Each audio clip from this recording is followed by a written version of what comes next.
associate is a bit closer in a business sense or some other sense where there's some kind of relationship. So Yes, that is...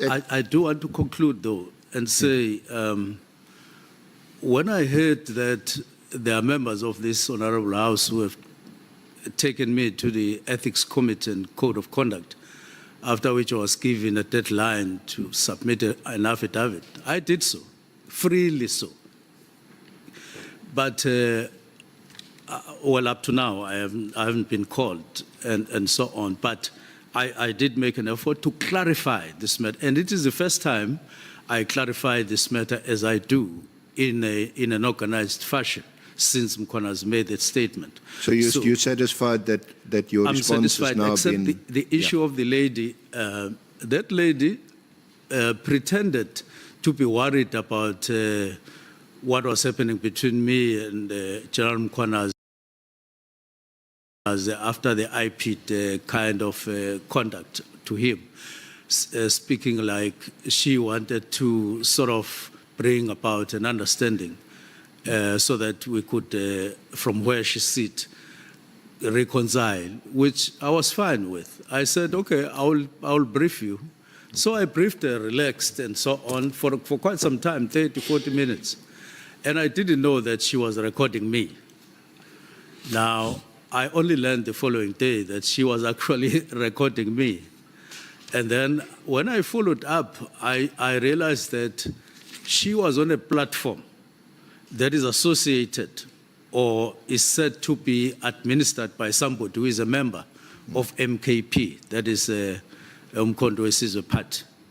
So I thought this lady must have been a sniper of sorts, thinking that I would sort of say something that she would have needed. And I just, unknowing to me that she was recording, just stuck to what we were discussing until the end. But underline the fact that in the conversation between her and myself about Brown Mkhwanazi, I do say angpeminai, not requested by her, out of volition, explaining myself. I said, angpeminai. And this is Zulu, when you say angpeminai, you mean you are not close. It's known by everybody that in this is when you say I am for. So, Mr. Minister, you are not an associate. That's what I need to explain. Honourable Minister, can we just move a bit forward? We have a limited time, and but I just want to be satisfied that you're satisfied that you said about Mkhwanazi. So for how long have you known Mkhwanazi? Since 2017. 2017. And you know him as a comrade who's in the same political party? Only. In the period, I've never asked him whether he's married or not. I've never gone to his home. I've never gone to look at soccer or restaurant. I've never inquired about his personal life, whether he's employed or not employed, because we just occasionally talk about this and that. Thank you. So, can I just put something to you, which comes from one of the other witnesses who will testify? It is, I suppose, legally speaking, double hearsay, but this is your platform. This is an opportunity for you to respond to it, and the witness who will be called will also be questioned about it. But this witness says that he was told that you had met, that you, Mkhwanazi, and Vusi Nhlanhla had met, and that Nhlanhla was also sponsoring your son. Apparently you have, what's it called? Trust or something. Okay. So, excuse me, Mr. No. But apparently the evidence will be that you had met with Mkhwanazi and Nhlanhla. Have you ever met with them together in one room on one occasion? Never. I've never met Nhlanhla alone. I've never met him in the company of Mkhwanazi, and possibly in any other capacity. He's not somebody that I know. He's not somebody that I've spoken to, directly or indirectly. He's not somebody that I've had anything to do with Nhlanhla. So I don't know him. Oh, yeah. So, Minister, if I may just turn to, can I take you to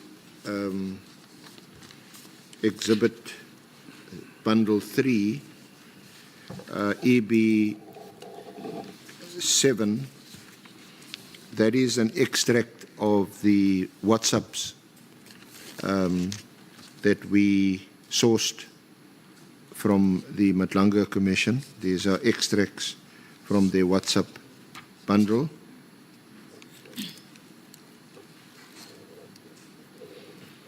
And on page 78, at the bottom, there appears to be, these are WhatsApp from Mkhwanazi.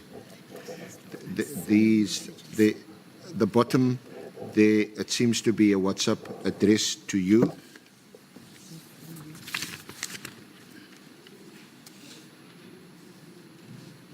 And then on page 78, this appears to be addressed to you. Minister, I'm going to get the case number and this judgment for you. Now we got something proven by the court.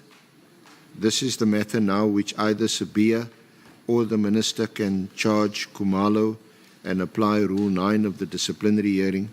It took the Constitutional Court to release a man who was sentenced to life imprisonment through a forced Section 204 confession.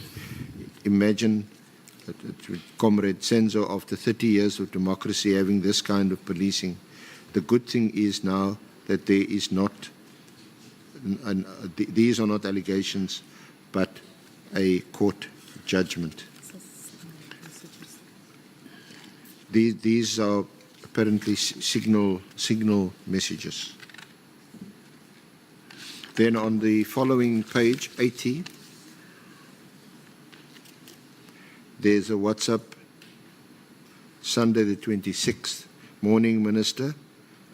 I'm in Durban and can confirm that they got nothing on Phoenix Saga, and our contact says they couldn't even go to any bank. By the way, the girl is here also.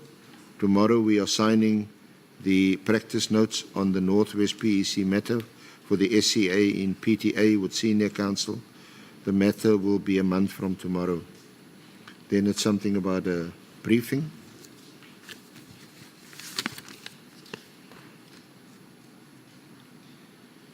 Any other? Yeah. So Minister, those appear to be addressed to you and your comment, please. Yes.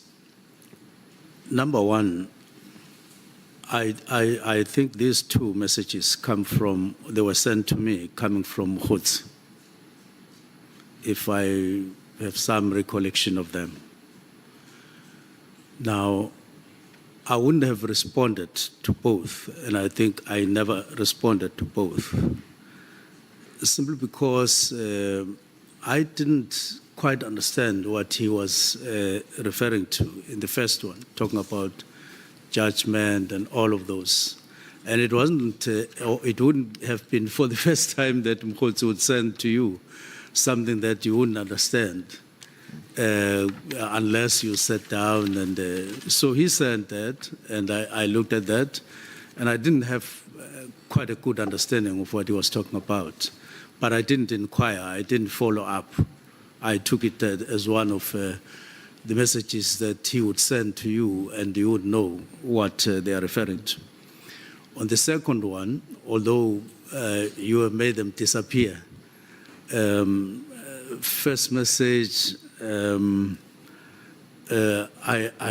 do remember, well, that those messages that he sent to me, I think I do have a recollection of me receiving them. But I didn't know what he was referring to in those messages either. If you could play them again, just to see message 1, 2, 3. I had no collection of what he was talking about, and I don't think I went back to him to inquire, what is it? What is this thing that you are talking about? It's the same as the message that was referred to by General Mkhwanazi of Mkhotsi, talking about me arriving in Lusikisiki, because I had not informed Mkhotsi, and I don't think there's any staff member who had informed him. And when General Mkhwanazi made mention of this, I thought that somewhere Brown Mkhotsi must have been sitting at home, looking at TV, seeing me alighting from the car, because it was played live. And he types a message to General Mkhwanazi to say, Minister is arriving, and General Mkhwanazi thinks that he is in Lusikisiki. I don't remember whatsoever Mkhotsi seeing him in Lusikisiki, and I wouldn't have known what he was there for. Okay. But TV, I mean, can be played, and we can research that to see if there was any face of it was a very serious matter, and they would have been seen somewhere by somebody that Ufunan Mkhotsi and so on. So he must have been typing this thing sitting at home somewhere, Minister is arriving, which was seen by everybody in the public. And a notice had been given the previous day that I would be in Lusikisiki, and it went to public. And so he must have been doing, because I've sort of concluded afterwards that he's quite a bit crafty in somehow. Sorry, Minister, sorry to interrupt you. I need to just move a bit. So you confirmed that you did get this message from if I recall very well, yeah. to the best of my ability, do you have Mkhotsi's number on your phone? Yes, I do. So when he messaged you, you would... Yes, I would see that it's Mkhotsi. This message comes from Mkhotsi, and I think I do remember these ones. But I didn't know This is, I'm not so clued up about this, but this is apparently on Signal. Pardon? This is on Signal. And WhatsApp, he would send those messages. So what is, and for your comment, but the one message that you see at the bottom of page 78 of EB7 is a message that is sent on the 31st of December at, is that 11:18 or 18:48? That's 11:18. That's, yeah, it seems to be at 11:18 that you received a message. And of course, that's the same day on which you issued the directive on the 31st of December 2024. Is that a coincidence? Is there anything that one can read into that? That you were in Signal or WhatsApp contact with Mkhotsi on the 31st of December 2024 when you issued the directive? Where is that message on the 31st? There isn't a message. It's just a. It just shows. Well, as I can't go any further than what appears from the WhatsApp. Where is it?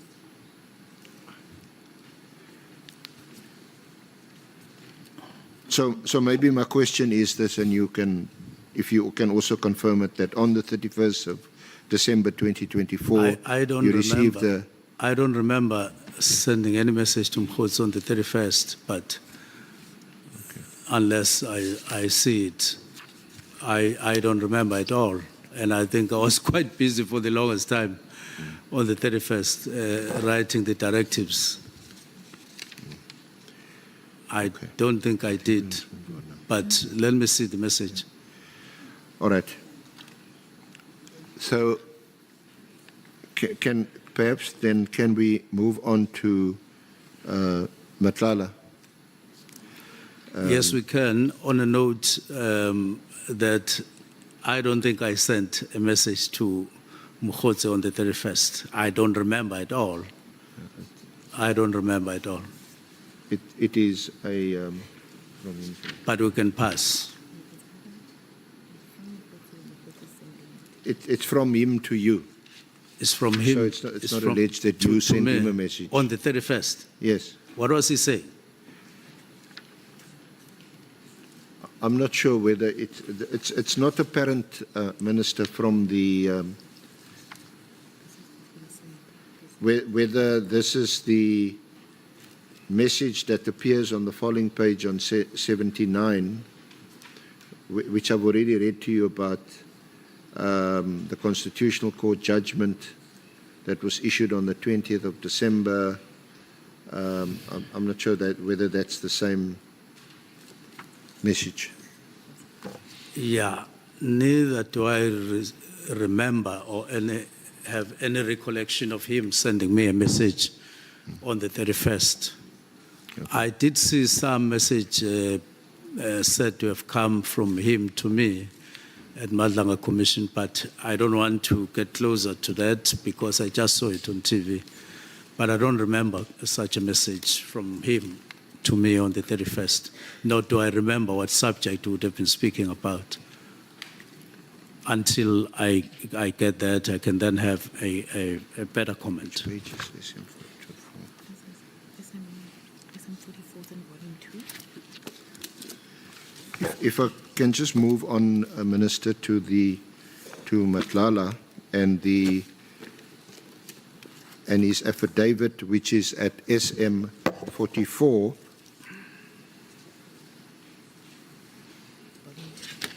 It's in volume 2.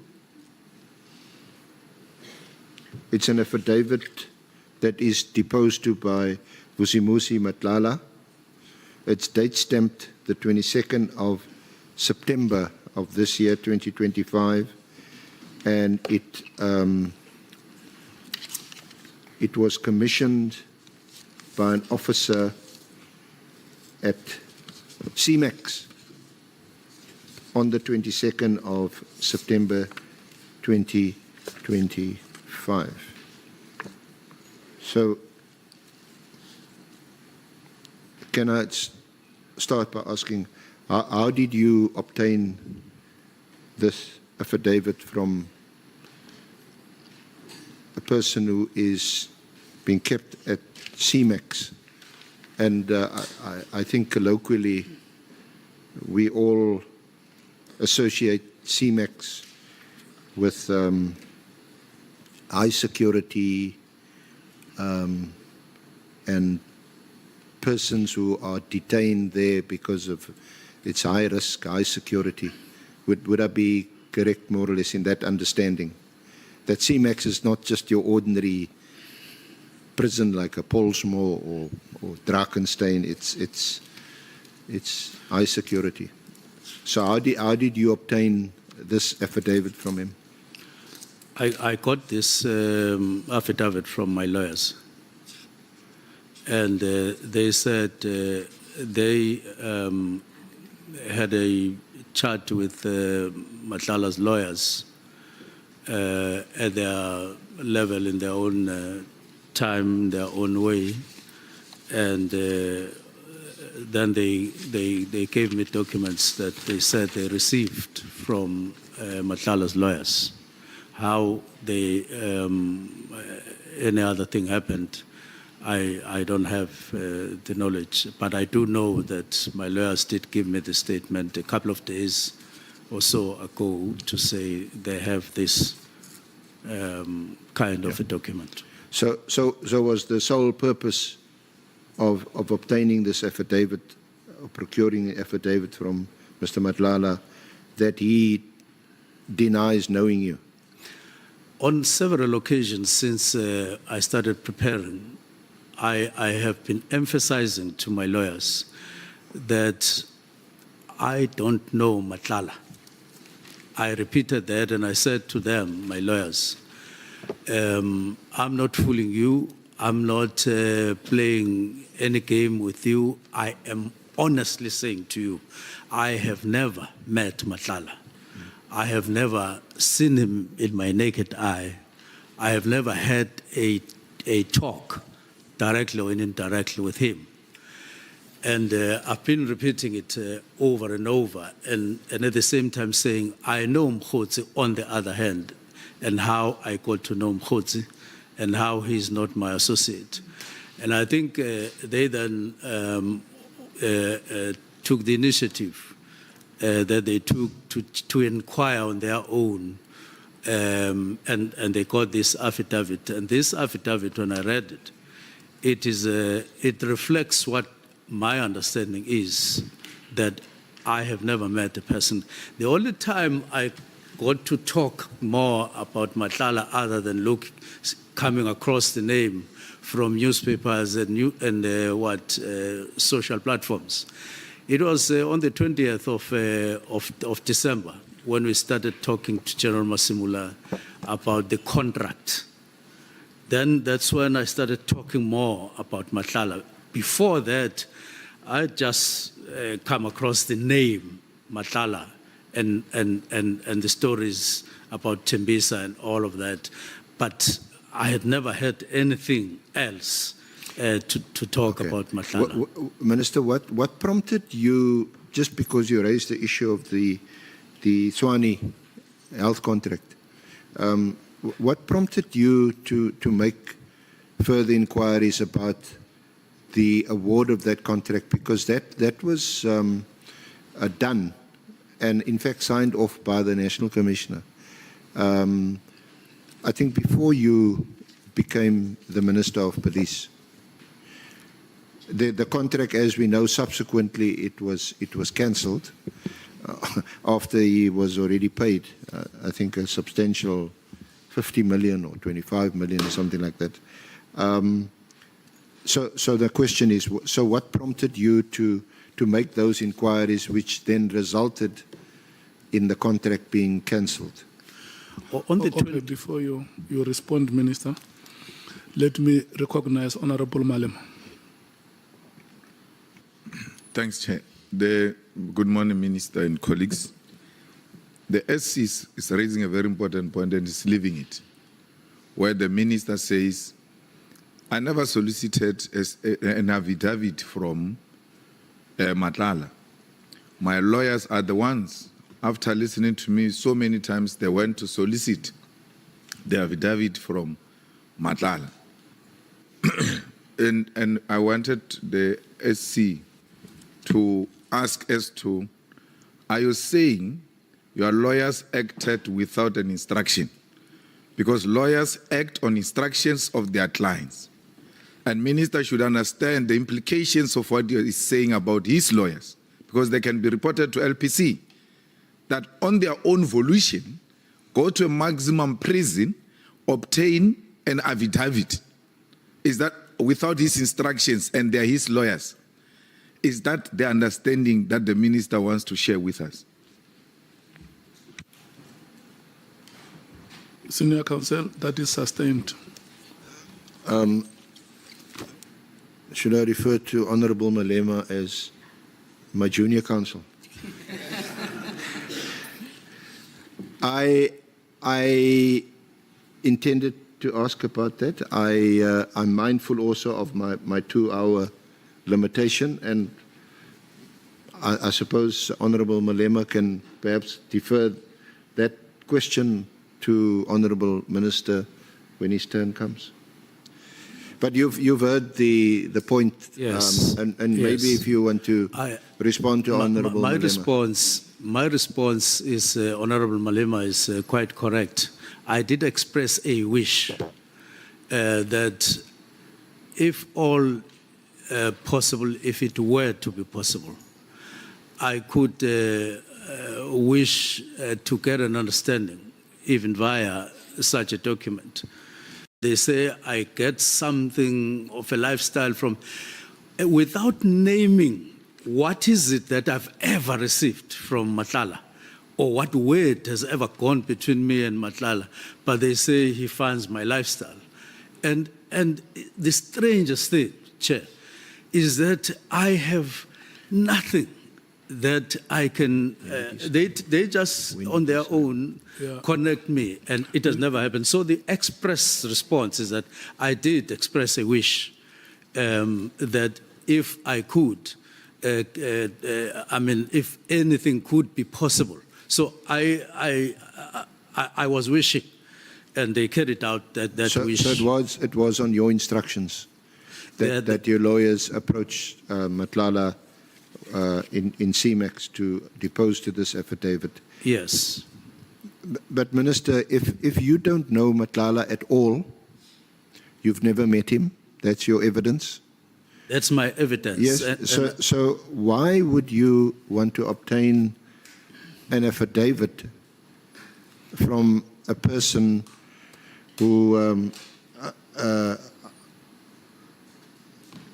has all these allegations against him and that's imprisoned at a high security prison? Why would our Minister of Police want to be associated with a person like that? The question or the answer to that question could be another question. Why would the minister not wish to get the word from such a person who people out there are trying so hard to associate with me when I'm not associated with him? Why would the public not be interested in getting to know what he has to say if it were all to be possible? I even want to say that I so wish that the Madlanga Commission or even the ad hoc committee could call him to come here to attest or to give a testimony on his own whether he really knows me. So the question is, the response to that is another question. Why would I spare any effort at all, seeing that everybody is interested in making me get, or in connecting me, in trying to connect me with Nhlanhla, when I am in fact, not at all connected to him. So I wouldn't spare in a moment, and I expressed a wish. But I was on the 20th evidence leader on the 20th of December, answering your question when we took the diversion. In the interest of time, if I may proceed. Okay. Can I just also, for the record, Honourable Chair, Honourable Members, and Minister Mchunu, that when I earlier referenced that the National Commissioner had by then signed the Swanee contract, it was in fact just signed by someone in supply chain, but the contract itself was signed in June of 2024.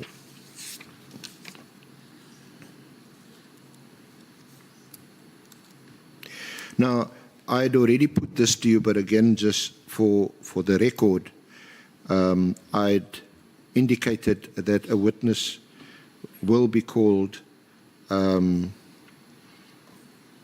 say that Nhlanhla had a business relationship with you to support your campaign to become the ANC president or deputy president, and had also made some contribution to your, I think, for your son. Yes, to respond to that, I have no knowledge of such. Now, when I saw something like dinner, I saw something like a list of people who are said to have come to Cape Town for dinner, invited supposedly by myself.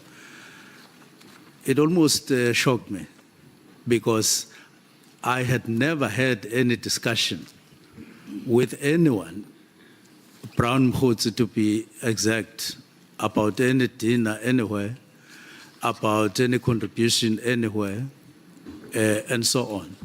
So I saw all these things for the first time as we do this. As a matter of fact, I have a diary that is included here. To start with, I saw the list when I inquired, what list of guests are these? Because in January 8 dinner, it doesn't happen the way I'm hearing is said to have happened. You don't have your own dinner within dinner. You just go there as invited and you get allocated a table. You don't just come with to your, assist Minister also perhaps to speed up.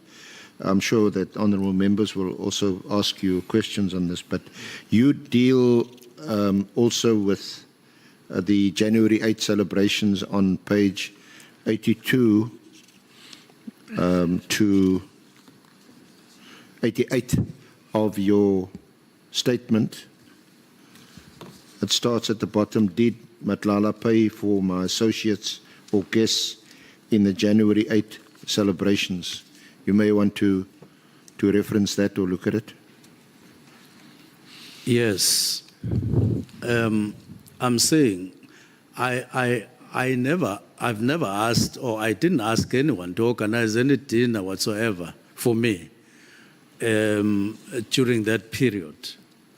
And to be specific, I never asked Brown Mkhwanazi to organize any dinner for me for whatever reason. I didn't. Nor did I compile any list and gave it to anyone to be brought to Cape Town. I never asked anyone to organize accommodation or whatever for me. And as a matter of fact, to start with, my diary was pointing me elsewhere. As a matter of fact, I didn't attend January 8 dinner and rally in Cape Town. I wasn't in Cape Town at all. I left Cape Town on the 8th, and January 8 was going to be on the 11th. Because of, no, first it was just the ordinary program, this one, I think at George, I went there for that particular function. But then this is on the 8th, and then on the 9th, which was Thursday, I departed Cape Town for Durban because there was going to be a memorial service of Professor Bengu, who had passed on. And I'm a relative of him, and I knew him very well. And I was invited to speak at his memorial service at Ishawa. So I flew early in the morning, 6:05, to go to Durban and then proceed to Eshowe. That's where I was on the 9th. And then on the 10th, it was his funeral. So I went to his funeral, which was at Beguzul Hall at the University of Zululand, still in KZN. That is on the 10th. And after that funeral service, I then flew from Richards Bay to Gqeberha. That is Nelson Mandela Bay. An ugly incident had taken place there of a young police officer who got brutally murdered. And I went to his funeral because of the emotions that were there, and to be with the family and with his loved ones. And that's how I spent those days. Now, I didn't know any dinner. I didn't organize any dinner. I didn't send any list. And when I saw the list of people called, said to be my invitees, I know of no one here. There's no one that I know that I would have invited to such a dinner. It's impossible. It's impossible to just find yourself a list of people flying and saying they are coming to your dinner. So I deny with evidence that I had anything to do with that dinner sponsored or said to be sponsored by Nhlanhla, nor did I ask him directly or indirectly via any person to organize any dinner for him. If somebody went on to do this, it was not on my behalf, not in my name. I never associated or got involved in such. It was all a surprise to me when all these things unraveled afterwards. Thank you, Minister. Okay, can we just move on to Mr. Cedric Nkabinde? He was your Chief of Staff.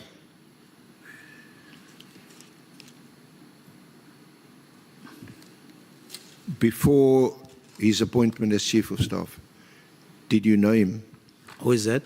Nkabinde, Cedric Nkabinde. Yes, I know Nkabinde. Since when did you first meet him, or for how long do you know him? The first time I met Nkabinde, it was because I had written a letter, this letter. I don't know whether the legal team did include it for your reference. It was written, this letter was written in 2017, 29 May 2017. It was written by me to IPIT. Yeah, sorry, just Honourable Chair, Honourable Members, it is an exhibit to bundle 6. Unfortunately, the bundle, well, the pages are not paginated, but it's about the 4th page. Yes. Where it says read. this is this is addressed. This is dated 29 May 2017. Yes. It's addressed to IPID, Independent Police Investigating Directorate, and it's about complaint against police regarding investigation on the murder of Nhlanhla Mkhwanazi, and it was written by you. Yes, it's written by me. Yeah. Yes. If I could elaborate. How I got to know Nkabinde, it was as a result of this letter. And I want to emphasize that I heard General Mkhwanazi talking about the visit to my home by Robert McBride, who was head of IP, together with Nkabinde.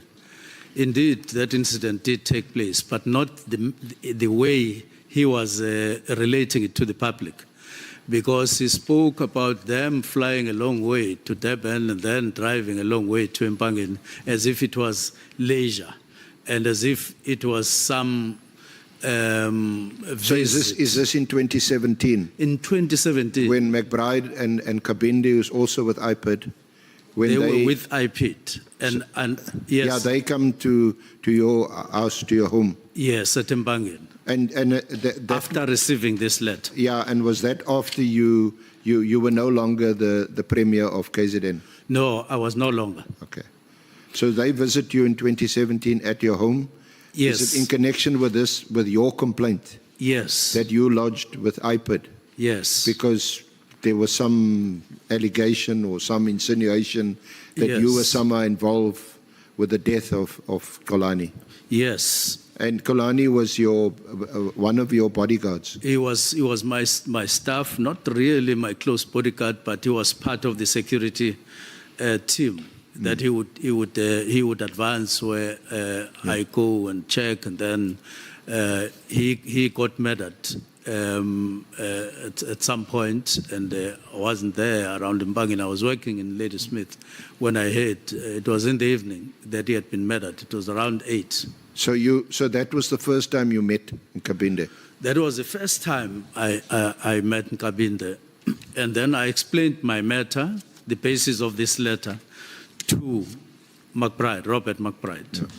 And after we discussed the basis of this letter and everything I was complaining about, Robert McBride allocated Nkabinde to deal with the case. He said, take his details, take whatever, remain in contact. He will give you feedback on your matter. And that is what exactly happened. I maintained contact with Kabinde. He gave me feedback in terms of what was happening. Now, the real thing that was happening is not what was insinuated in what Nhlanhla Mkhwanazi was saying. This was a grave matter where I believed I was unjustifiably being pursued by the Hawks, following this incident, because the Director of Prosecutions in KZN had actually advanced 7 reasons why there wouldn't be any prosecution, where I got to be associated very strangely. Who was the KZN DPP at the time that cleared you? I can't recall the name and surname, but following this incident, to give you some clarity, this incident at Mbangen, I followed up the matter as to where police were on the matter, and then I heard that it is now with some units in a Tegwini police unit that were investigating it, and I was satisfied with that. And then after that, I then followed up again. Then I heard that there was a rumor in KZN that I was a suspect myself in the matter of Xolani. Xolani comes from... So did you lodge or file your complaint with IPID before you heard that you were now also a suspect, or was it afterwards? No, it was after. Afterwards? Yes. I heard that I was a suspect. And this got the family very worried and myself very worried. And I had the services of a private investigator myself to say, no, now that there's a story going around which I don't know anything about, let me safeguard myself and get a private investigator. And that matter then was, it then took its natural course. In other words, police were investigating, and on the other hand, the private investigator got involved. Was a private investigator that you appointed? Yes, I had appointed. Did this private investigator work with or assist the police? Yes, to ensure that the matter is investigated objectively, because there were now rumors, very, very ugly and strange rumors of putting me there and so on. Now, finally what happened is that, that those matters were clarified, and the people who had been involved in the matter of Xolani got arrested, and I believe that they are still in jail as we talk, because the matter was thereafter properly investigated and so on. Now, the other matter of me being associated with him and then pursued, I smelled a rat and said, why would Hawks go out of the actual investigation? Because I do even remember that I spoke to Provincial Commissioner, he was acting, Jula, where I said, Jula, I now hear that I am a suspect. Look, if I am a suspect, this is my address, my home address. This is my office in Durban. This is my office in Pietermaritzburg. As a premier, if you conclude your investigation and somehow you need me for anything, including arrest, this is where you'll find me. Otherwise, I'll be on the road working. This is my number. And I think a week thereafter, he said, no, he wrote to me and said, you are not a suspect. There is a process going on investigation, which led finally to the arrest of people who had pulled the trigger, and those who had taken his cell phone, being identified and all that, and the matter was closed. So it was very strange that Hawks then started pursuing the matter, on the other hand, in a very strange way. It was for that reason that I then wrote the letter to say, no, what is this now? And then McBride brought in Kabinde, and then they started investigating. And to cut matters short, did Kabinde engage with the Hawks? they engaged the Hawks, the head of Hawks in KwaZulu-Natal at that time, to say, what is this? What is the basis? And they found out that he said, according to Kabinde, when they inquired with him, he said he was not satisfied with the reasons that were advanced by DPP, and the procedure was that they would have appealed to the national head of prosecutions instead of pursuing a matter that was now closed by DPP at provincial level. And that was out of procedure, what was happening. So once I'm sorry to speed it up a bit, Honourable Minister. So once the suspects were apprehended, they were prosecuted, Yes. and imprisoned. What happened, or what was your relationship with Nkabinde? He is now working for IPID. Yes. That issue has now been resolved. So just fast forward a bit. What did you continue to have a relationship? Did it strengthen with Nkabinde? Did it become personal? Just tell us a bit about that.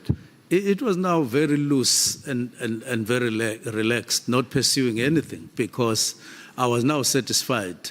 I need to have mentioned that what I said to Chula was that you can pursue me if you feel I'm a suspect, but don't lose sight of somebody whose hands are with Xolani's blood, and there's evidence to that effect. Or you rather do both.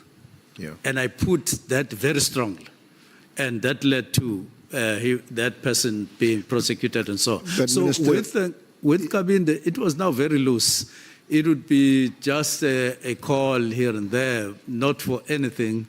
I just appreciated the way they had done the job. Now we heard this actually from Lieutenant General Mkhwanazi, that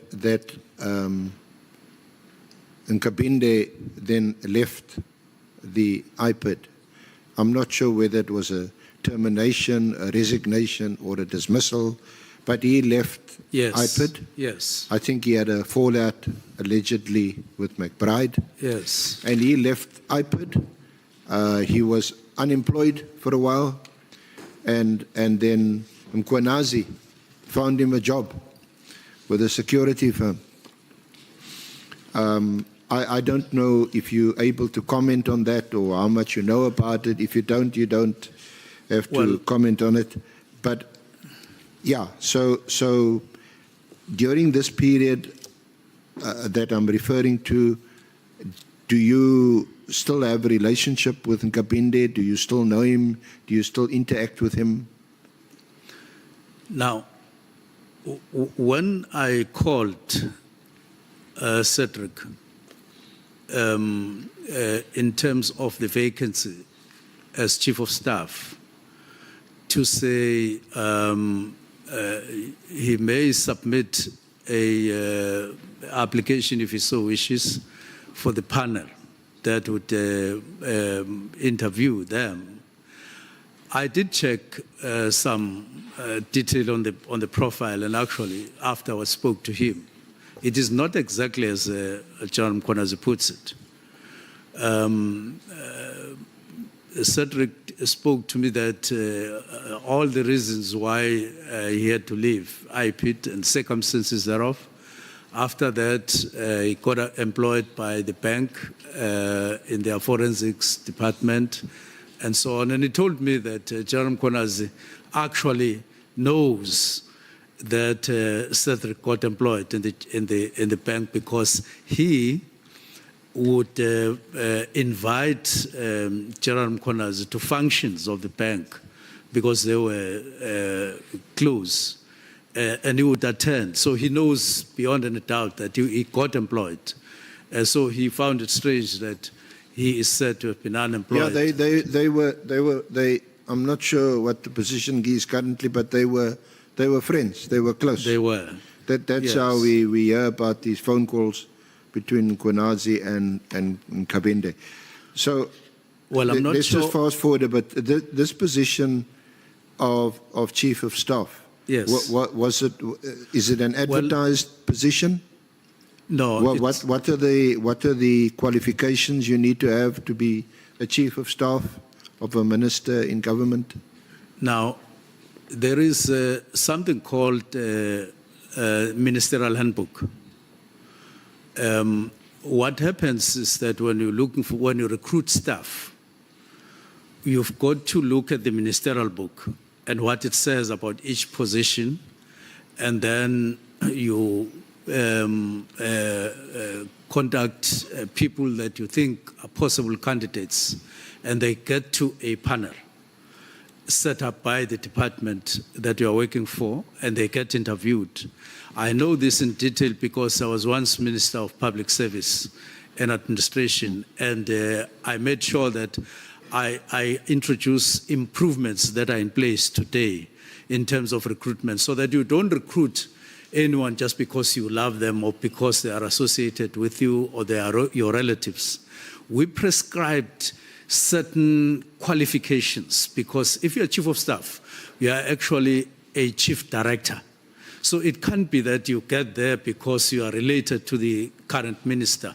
You must possess, because you get a salary paid for by the public, you must be seen to be meeting certain criteria. So he had to meet the criteria of qualifications for a chief director together with in the other public people. in the public service. Definitely. And that position is advertised. No, that position is not advertised. It just gets proceeded with internally. Because I'm asking because you mentioned something about a panel. Maybe I got it wrong. Yes, I heard wrong. Yes, it gets processed by the department itself internally. That there's you are supposed to have such a number of staff members, and we are ready with the panel. You can give us names and so on, including internally. People get to know inside the department that. So how does the panel get these names? Is it an internal? It's an internal arrangement that you give them names of people, but other people get to know that there's a post internally within that department, and they apply. But it is a risk thing in the sense that when anyone who works with you, who agrees to work with you, has their term attached to your term. So being minister, you get appointed, but at some point you get appointed, you know that you will get disappointed at some point. And when they come, they know that they will be disappointed together with you. Yes. So you can't easily leave a permanent post only to be disappointed the following week or so. No, I just want to understand, how did Nkabindi's name get into the mix? If this was an internal process, how did his name get? It's an internal process. Did you put forward his name? You put forward the names as a minister, but you also allow, if there are people internally that can apply, that would wish to apply, and they do so. And so they therefore submit their profiles, why they think they are suitable, and so on. And then they get interviewed. That's the bottom line. They get interviewed. They get interviewed, and do they then make a recommendation to you, or do they? They do. You make the appointment. They do give me results of the application on various aspects of what these people know, what they have in terms of skills and all of those things, even qualifications academically and so on. And then you say, look, I would rather take so and so. And looking at compliance and all of those matters. And those records, would one be able to access them? Would they be available? They get kept by the department. Okay. They get kept by the department. So from the list of names, how many names did you get? Well, it is in accordance with the establishment for your support as minister, as prescribed by the ministerial handbook. They allocated a specific number. So it's a limited number. On what basis or for what reason did you prefer Nkabinde as chief of staff? Is it because of your relationship with him, which started in 2017 when he was working for IPID? That is one factor, but the other factor is compliance. His educational qualifications, his experience, which is related to police. I had a chief of staff, but when I came to police, I realized that, look, I would benefit from somebody who has background. This is a large department, it's a police department. I would benefit if I were to get somebody who has some understanding of how police work and so on. And I found that he met those criteria. But as a minister, when you do so, you also need somebody who you think you can trust, and so on, somebody you have some background with. And yes, that was one factor that I considered. Now, I understand that he was only a non-commissioned, lower-level police officer. He had no senior police experience. The post of chief of staff didn't require that I look for somebody who must have been a brigadier or must have been a general. Such prescription. Prescription is there that a person must have a certain level of qualifications, and he met those qualifications with a degree in policing and all of that. And so the level is not necessarily prescribed. Actually, you can even get somebody who has no background of policing, but I needed somebody. I thought I needed somebody who had some background of policing, because I was all of a sudden appointed there, and therefore I needed that kind of leverage. And I suppose the other maybe unwritten criteria or qualification, or rather criteria, is you need to appoint someone that you can trust. You definitely need somebody, especially chief of staff. Yes, that you have a certain level of trust with. But at the same time, you can trust a person, but only to find that they have no related experience, nor do they have qualifications. And therefore, it's quite a number of factors that you have to consider when doing so. I also ask because there is a WhatsApp which I'll find, or ask to find, where I think it's Mkhwanazi or Nhlanhla, they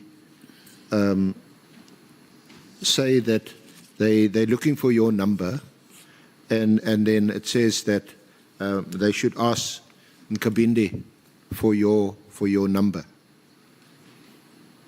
Are you aware of it? Do you want to comment on it? Or would this be the usual protocol? If I want your number, Honourable Minister, do I have to go through your Chief of Staff to get your number? Now, I'm not sure I'm aware of that, but in case it happened, it wouldn't have been something that would have happened for the first time. They phone PAs, they even phone other people that I work with looking for the number. It depends on who the person who wants my contact gets to know or to get to contact. It's not just the Chief of Staff only, but they also do talk to other people that I work with. In some cases, they even talk to my wife wanting my numbers. But that's at a very personal level, isn't it? Well, not when it comes to necessarily. work or business relationships. You lose quite a chunk of your private life. They would phone her on something related to my work. wanting an appointment or something like that. Even my children, in some cases, they phone them and they say, give me your number, only to find that it's something related to work. A person requires an appointment with me for some reason or the other. It happens. But Minister, of course, it's in this context because Yes. I'm sure you'd be concerned about it. I mean, it's in the context of you've heard various allegations about Mkhwanazi and Nhlanhla. It's in that context that there's reference to him and that he'll provide your number. Is that appropriate? Is that a satisfactory state of affairs? Now, I don't know what Senior Counsel is talking about because I haven't come across it where the two would have wanted my number from Chief of Staff. But if it did happen, I'm just wondering what they would have wanted that number for and when and all of that. But as I indicated earlier, I indicated that I started interacting with the name Nhlanhla, not him, after the 20th of November. So if they were looking for my number after the 20th via the Chief of Staff, it could have been something to do with that issue. But even there, I would still, wonder what it was all about. Okay. All right. Yes. Thank you. Then I'm moving on from Nkabinde now. Yes. You wanted to reference some what you call discrepancies in Mkhwanazi's account, and it's in your statement at page 33. Yes. I wanted to touch on those briefly, on those discrepancies.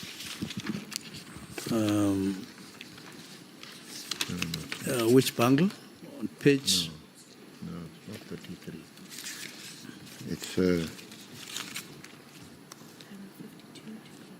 It's 24, sorry. Page 24 to 33. 24, there's a subheading, discrepancies in Lieutenant General Mkhwanazi's accounts. And, it goes to page 33. Yes, I'm trying. Do you want to address that? I'm trying to get some assistance to get to those. Oh, yes. Yes. Well, I wouldn't want to take a lot of time, seeing that we don't have as much time. I'll just make a few references where I came across very, very, very concerning discrepancies. I've already pointed at one discrepancy in relation to what I said in Parliament on the 5th of March, and related to what he said on the 6th of March, and that there's a yawning discrepancy, very disturbing discrepancy between the two. But the ones that I want to talk about here is one is where General Mkhwanazi is continuously referring to, in his affidavits, to the National Political Killings Task Team as a KwaZulu-Natal political killings task team. The actual official name of the team is National Political Killings Task Team, and it's important that we stick with that particular reference, because if you juggle, you get to mislead the public, maybe intentionally, maybe unintentionally. Number two, on the 6th, at the media briefing that he did, asserted that the National Political Killings Task Team had been disbanded as a result of my directive of the 31st of December 2024 letter. and in the same breath claimed that today, that day, the 6th, they are bringing all dockers to Sibia as a result of the disbandment. He linked things that are not linked. The disbandment, the directive that I gave to dockets. In my directive, there's no reference whatsoever to dockets. There's no reference whatsoever to SBIA. So when you read the directive and you make a public appearance shortly thereafter or sometime thereafter, and you say as a result of that directive, I am now taking dockets, you make the public believe that following your directive, you are now taking the dockets to a SBIA, and you link the two in a troubling kind of manipulation or manipulated Yeah, I think it's pretty clear to me, Minister, yes. that The next one, that the dockets were requested by Sabia and not Yes. by you. but in the Nhlanhla Commission, General Mkhwanazi then changed completely, and he then spoke about acknowledging the continuing operations of a National Political Killings Task Team, notwithstanding my disbandment. He did say expressly that work is continued to operate even in 2025. That's what he was saying.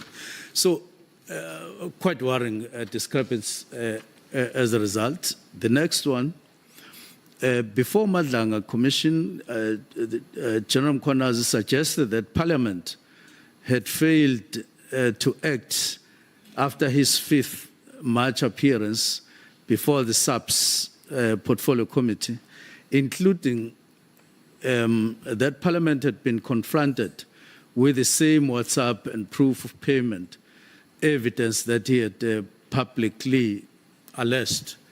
And I know that subsequent to that, the Honorable Chair did confirm that there was no such at the Portfolio Committee. And I did attend. There was no such a presentation. And there are a number of those. I don't want to exhaust all of them. But also somewhere in point 66, during the ad hoc committee hearings on 9 October, the honorable members, yes, that's what I'm saying, the chair of the portfolio committee did deny all these things being presented, including any commentary from SAPS, because in that meeting, SAPS never raised any concern whatsoever about the disbandment. They just presented compliance and so on. But the other discrepancies, Mr.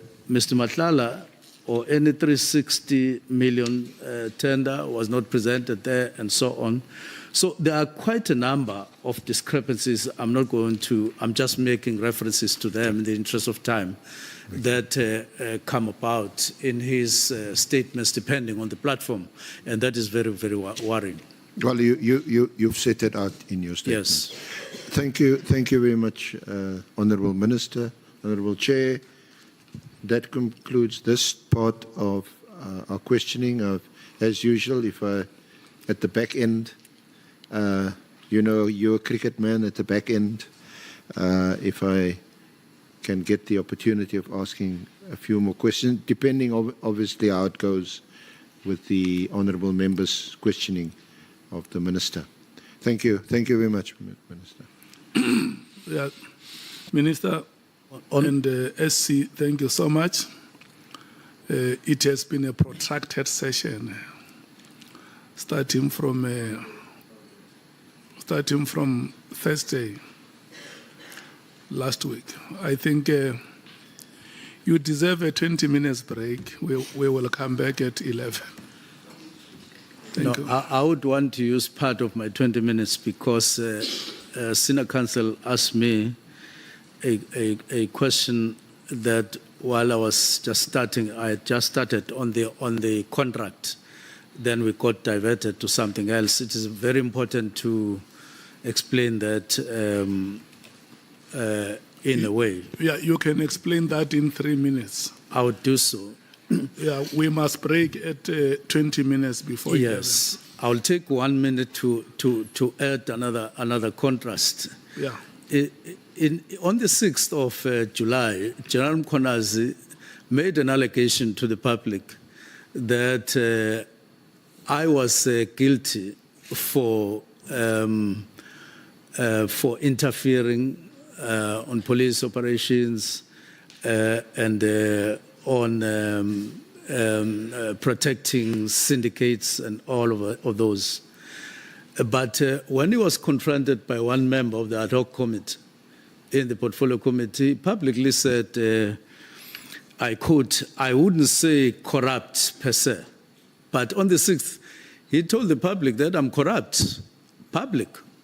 That's why I was saying the other time, I'm like wearing his allegations and smelling his allegations.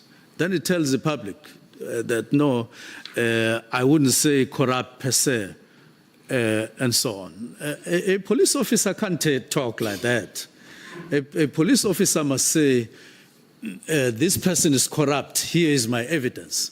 He can't become a politician per se, although chair members, because of what has happened, who are now looking at the trust. You would have looked for the trust and for any other thing and put it on the table and then go to the TV rather than going to TV first. And then you come back, you say, I'm looking for this. Otherwise, all of us would be guilty on a daily basis if police officers in South Africa just go to TV and say, you are corrupt, but I'm looking for evidence. I'm looking for this and that and so on. That's the first thing. Very, very worrying contrast if we could have high-ranking officers working like that in the Republic. But let me go for this. On the 20th, Chair, it's important to highlight that it is Minister of Police, Senzo Mchunu, who at this moment is on suspension, who initiated the cancellation of the tender, 360 million. And I read that News 24 article early in the morning, just after 6. And when we were flying to KZN together with the National Commissioner, I gave him my cell phone. I said, have you looked at this thing, this article? And he looked at it and he said, yes, I know about this. I did make an inquiry with supply chain about this, and they said, no, the tender had been done properly.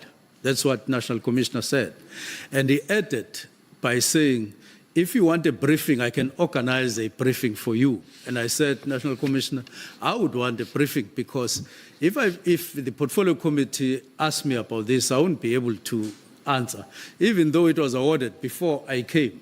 And that's how we landed at the process that was now reviewing this, which ended up with all of us agreeing that the tender was so flawed that it actually shouldn't have been awarded in the first place, and it led to its cancellation. So I want this ad hoc committee to know, and everybody to know that I initiated the cancellation. So I was very worried when National Commissioner made a joinder at Madlanga Commission saying he wonders whether I knew that the tender belonged to Nhlanhla. The article I showed him on the cell phone was clearly written Nhlanhla. He saw it. So I didn't know why he is now wondering that I possibly may not have seen. Now, supposedly twisting the sentiment to the public in a worrying, manipulative manner, that I showed him the article blindfolded, and had I known that it was the tender belonged to Nhlanhla, was awarded to Nhlanhla, I wouldn't have done what he did. I want to make it public that I got both shocked and disturbed by that. I have very good relations with the National Commissioner. He would have known me by then, and it shouldn't have surprised him. And even now, if I see the thing, I would still have said, cancel this tender. And that's why I engaged on the process and saw it to the end. I saw that the tender had been awarded to Nhlanhla. I deliberately initiated this and followed up even in January, leading up to the cancellation. And I confirm that I stand by that initiative. Thank you very much. Thank you so much, honorable members. May we break until 11 o'clock.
South Africa.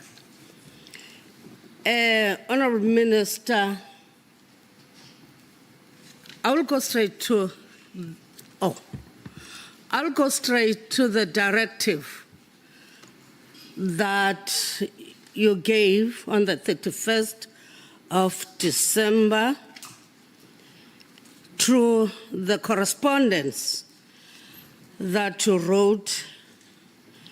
You know, Minister, when I'm looking at that correspondence and the timing of it, I can say that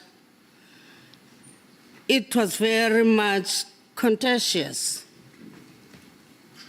given the fact that you were aware that the National Commissioner was on leave,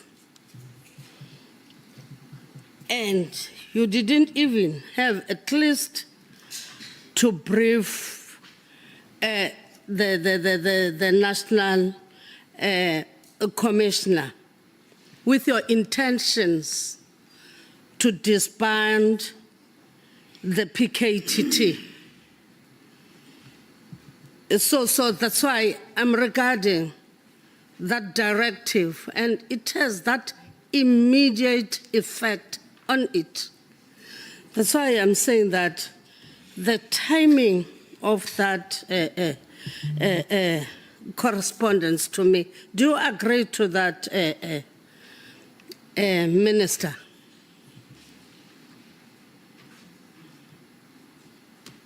Yes, we'll respond and come back.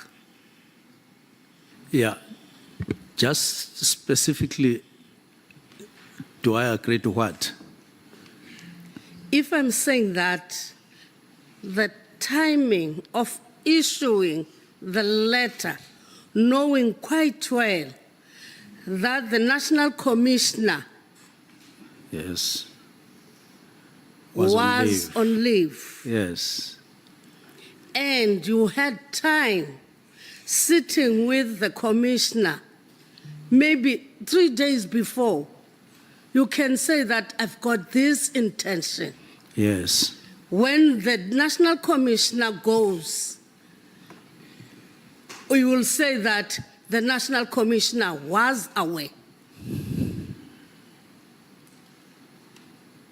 That's Can my I say question. the National Commissioner was aware of my letter? Of your intention to okay. disband and issue a letter to that regard with an immediate effect.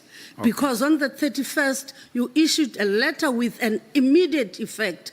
So it means that it came abruptly. Okay. Now, let me start with immediate. Immediate should never be read outside of preliminary report, outside reference to the preliminary report. 2, it should never be read outside the meeting that was indicated in the directive of UNESCO, because it will definitely be out of context. It will be like, I just sent the word, terminate with immediate, terminate immediately, like a switch on the wall. Please, when you look at immediate, look at preliminary, look at the other meeting that was intended at the end of January. You will see that as we wrote in immediate, but there was a clear indication, black and white, that there would be other engagements at a later stage. That's the first thing. And of course, the immediate itself shouldn't be read to mean now as a term, switch off, switch on. It shouldn't. Last time I made an example that if you were driving a vehicle of the National Political Killing Task Team and you had a suspect at the back of your van or somewhere, you wouldn't say, oh, immediate effect. As soon as National Commissioner received this, he wouldn't have made a call to say, release all those who are in your cars, throw the dockets and so on. That was not the intention at all. I even welcome the National Commissioner indicating at a later stage that when he responded on how to operate or implement the directive, that he came with the phased approach and all those matters. That is the two sides of the same coin. But let me go to your first part of the question. There was nothing wrong with the timing from where I sit, because I indicated earlier in my main affidavit that I wanted a situation where at the beginning of the year we would have something concrete and clearly identified that it's something that I wanted to get rid of, or I wanted us to persist with immediately amidst all other issues, because you tend to be overwhelmed when you work in this situation. You have to be very clear. I want to pursue this and this and this, and to me this was outstanding. But there was also that issue that I indicated earlier of some risks that came from the concerns of other people. Thank you. But if I say you have to wait for the National Commissioner to go and have an acting person on his place, then you issue. If I'm saying that you fail to give the National Commissioner your intentions, because to me, the National Commissioner goes, then immediately, because the immediate effect comes in many ways. Immediately, the National Commissioner is not in the office. A directive is issued. No, the immediate doesn't mean immediate when he is not there. It only related to the decision that I had taken, and that would then be engaged in or on in those meetings that I was indicating. If it was like a switch, I would have just said stop and not indicate the other meetings. And I'm persuading the ad hoc committee to recognize the preliminary report, the call for the preliminary report, and the other one at a later stage, UNESCO, which is very, very, very important and key in the department. So the immediate wasn't like I was awaiting the National Commissioner to go, and I did indicate that I was still processing until about the 3 days before the end of the year, processing my thinking. And I don't think I should be punished for not being able to process earlier. If I had come with some circling kind of decision on this matter like September, it would have been otherwise. It was just a coincidence that it was at the end of the year. Thank you. Okay. And it is because, to me, it's on my side that immediately the National Commissioner is not in the office, a directive is issued. It's on me, not on you, Minister. You have answered your immediate effect. But just note the 20th, that on the 20th, there was to be a preliminary report. He would have come back. In other words, the preliminary report wasn't called for while on leave. It was after he would have come back. Did you have a trust in the National Commissioner in being able to do the job or anything? Do I have the trust? Yeah. On many occasions, long after I got appointed, I did publicly express my confidence to the National Commissioner, and all records, for all practical purposes, show that we had good relations with the National Commissioner. Not once did we quarrel. But of course, this is a work situation. There would be a situation where he had an opinion different from mine or mine from him. But we had cordial working relations with the National Commissioner throughout. I think, Minister, you know, when you had engagement with our SC,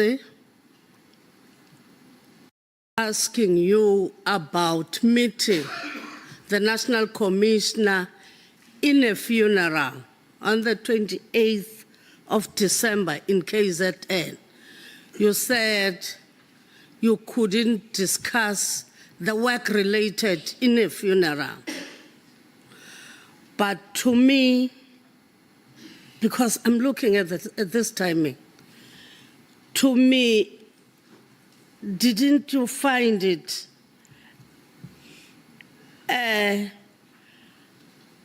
discourteous that you are with the National Commissioner, then 3 days after that, you're in a funeral, you don't even whisper that you're going to take this drastic decision of disbanding the PKTT.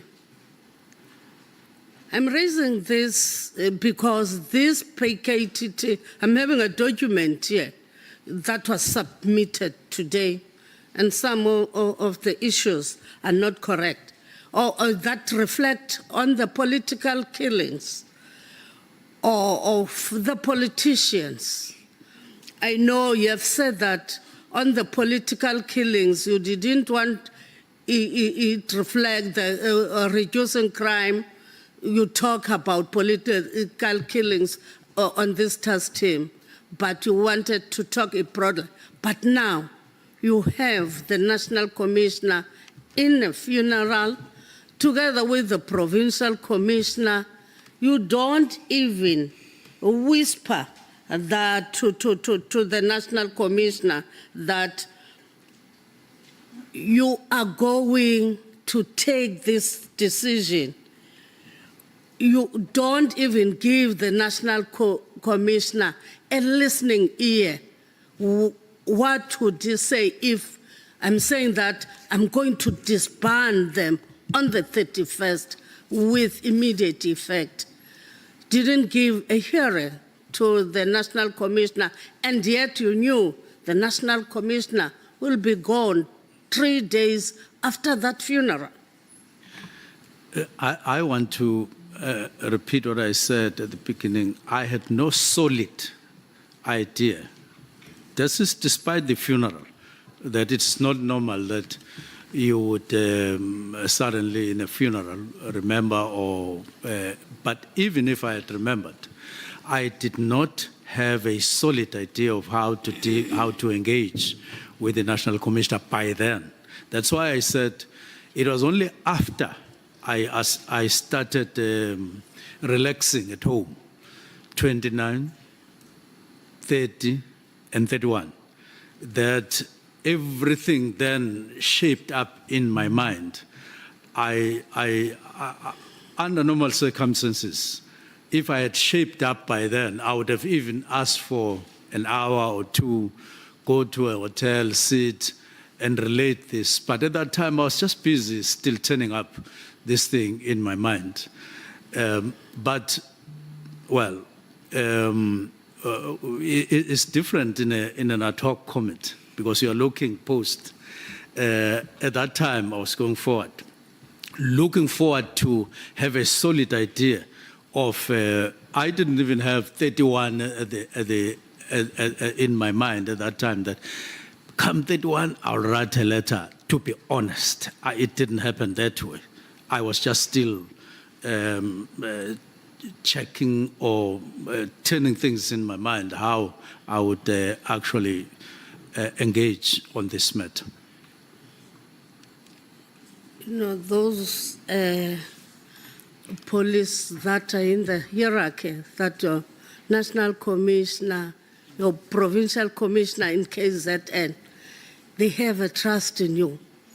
Why am I saying that? It is because when we inquired about this directive, if you are saying that you met the minister on a funeral on the 28th of December, did you say he didn't even whisper? They said they think on their own, they think you signed that letter. Maybe someone wrote that letter when you can't say with immediate effect that you are disbanding the PKTT to show that they had trust in you. But now the I'm just raising it on this issue of the 28th of December because when we're interacting with them before you coming here, they raised that. They said, maybe it's not the minister who wrote that correspondence with an immediate effect. That's why I'm raising it, the funeral thing. Factually, it's me who wrote the letter. Factually, Okay. it's me who wrote immediately.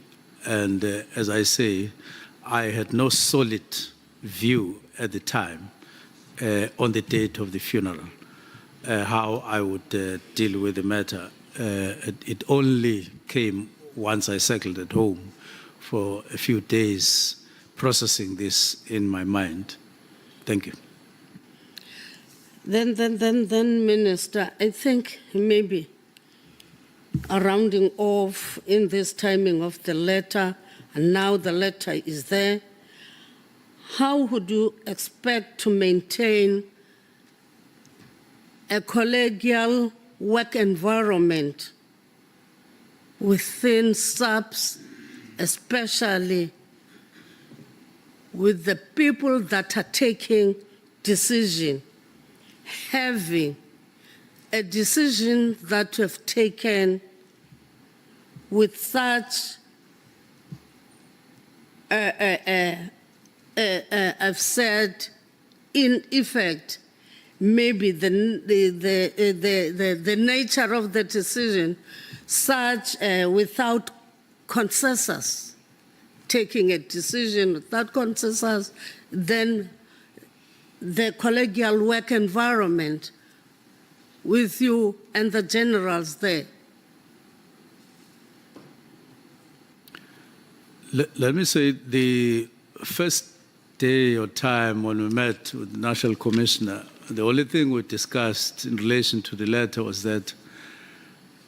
in the context of it having leaked, that it could have been better if we handled the matter otherwise without the letter, because it then leaked and then unleashed unintended things going to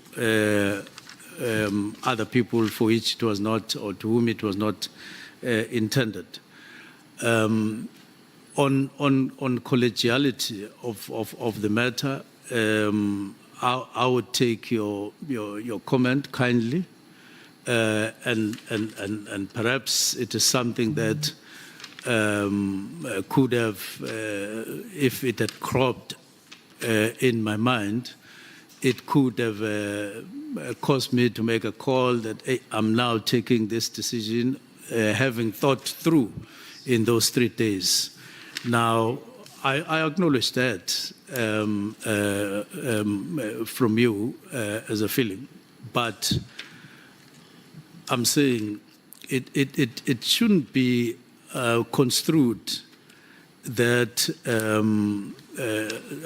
this matter was not of concern before that it had not cropped up in any meeting. The review, as minutes show, on the 1st and the 22nd, that we had, in fact, looked at the matter and commented the way we did before the letter was written. If you like, if there were strong feelings after those meetings of the 1st and the 22nd of November, I could have received a presentation that say, we heard your comments, we have your statements of the 1st and 22nd. This is what we, in case you arrive at a decision, this is what we think that the matter could or should be handled. It could have happened, and I wouldn't have rejected that. So nothing came after those comments or the need for the review, which I shared with the National Commissioner and other people in management. But I'm not wanting to point a finger to anyone. I'm merely saying that there was a scope for us to engage before, and we did engage. But when I finally took the decision, it was not out of the blue. There was a context, as I have indicated before, including on the structure, including on implementation. There was a whole context, to be honest, and we were now pressed with issues of budget, as I indicated, that needed to be acted on. Remember, I just have 5 years as a Minister of Police, within which to deliver and make a mark on a very pressing kind of environment where people are dying. You need to act and act urgently. Thank you, Minister. Minister, I know you dispute the fact that you didn't give a directive for the document to go to General Sbiya. But, however, can you agree with me that the effective or the effects of the directive that caused General Sbiya to take a chance and said the dockets must be handed to him because he saw a gap, because the directive is not saying anything about the dockets that the PKTT was dealing with there? I wouldn't agree with you, Honourable Member, on that, especially because my correspondence was to the National Commissioner, not to Sbiya. I've never sent a letter whatsoever to Sbiya, no email, no WhatsApp on dockets. Everything was discussed overboard. In fact, to be factual, the first word on the how part was it came from the National Commissioner. Remember that the first document on the how part substantively came in the form of the presentation on the 5th of March, where we saw phasing out and all those terms. They had come with the letter, I think, of the National Commissioner on the 22nd. It's purely the National Commissioner who came with these terms, which were now on the operational side of it, which were quite reasonable, because that is the terrain that you would have let in quite properly. So whatever Sbiya did, he wouldn't have done that because I had said or done anything to him. And there's no evidence that suggests otherwise to what I'm saying. So it just didn't. So I wouldn't agree with you, except that it's one of the things that followed after, but it doesn't flow directly from what from the directive that I had given, because it was never to Sbiya. It was to the National Commission. And can you agree with me, Minister? The consequential effect of the directive caused the dockets to land in General Sbiya's office because of that directive. Would you agree with me? I won't agree with you because, in the first place, I'm not sure of any docket in Sbiya's office. but essentially because there was no word on dockets in my directive. There was nothing. So I wouldn't agree with you on something that I didn't write about having had a consequence. Or the way dockets would have been handled is a different matter. The way they were handled or could have been handled is a totally different process from the letter of directives. Okay. Then can you also agree with me, Minister, that another consequential effect of the directive caused the halting of investigation, made everything to be at a standstill because the dockets, they were in between space because the people who were making investigation is the PKTT. Would you agree with me? It had an effect to the investigation and other documents that were ready to be taken to court. Would you agree with me that it had that effect? Not exactly. Let me tell you why. Part of the conversation on the 6th of July was to the effect that I am accused of disbandment on the 31st, disbandment of the National Political Killings Task Team on the 31st of December 2024 with the sole purpose of protecting some people called criminal syndicates. And reference is made on 3 cases in particular. One is the Vereeniging case in Gauteng. Second one is the 2022 case of DJ, and the other one is Nhlanhla. Those 3 cases in particular, which may opportunistically be linked to what you are saying, have nothing to do with the 22 dockets that, in fact, you may be referring to. Those 3 dockets, because it was insinuated opportunistically and totally wrongly that those 3 cases were affected after the directive. That's why I'm said to have disbanded, because I was wanting to protect some people in Gauteng, which is a lie and factually not the case. To a point where even if it disbanded the following day, those 3 cases would not have been affected whatsoever, because they are handled in Gauteng, they are handled by police in Gauteng, they were initiated by them, they caused arrest, and they are continuing. They are even arguing bail against those people. It is them. So firstly, we should just separate that kind of temptation of beginning to link the disbandment with those 3 cases. Let me come to the other ones, 121 dockets. Now, I was told at some point, and I do wish that the ad hoc committee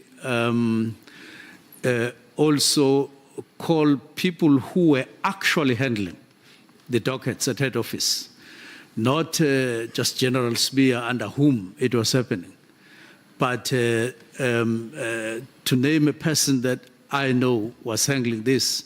It was General Sentumule and General Kumalo and General Motsipe. Those 3 people, particularly General Motsipe, under whom this was. You would hear a much more detailed, much more comprehensive report on each one of those dockets and the status.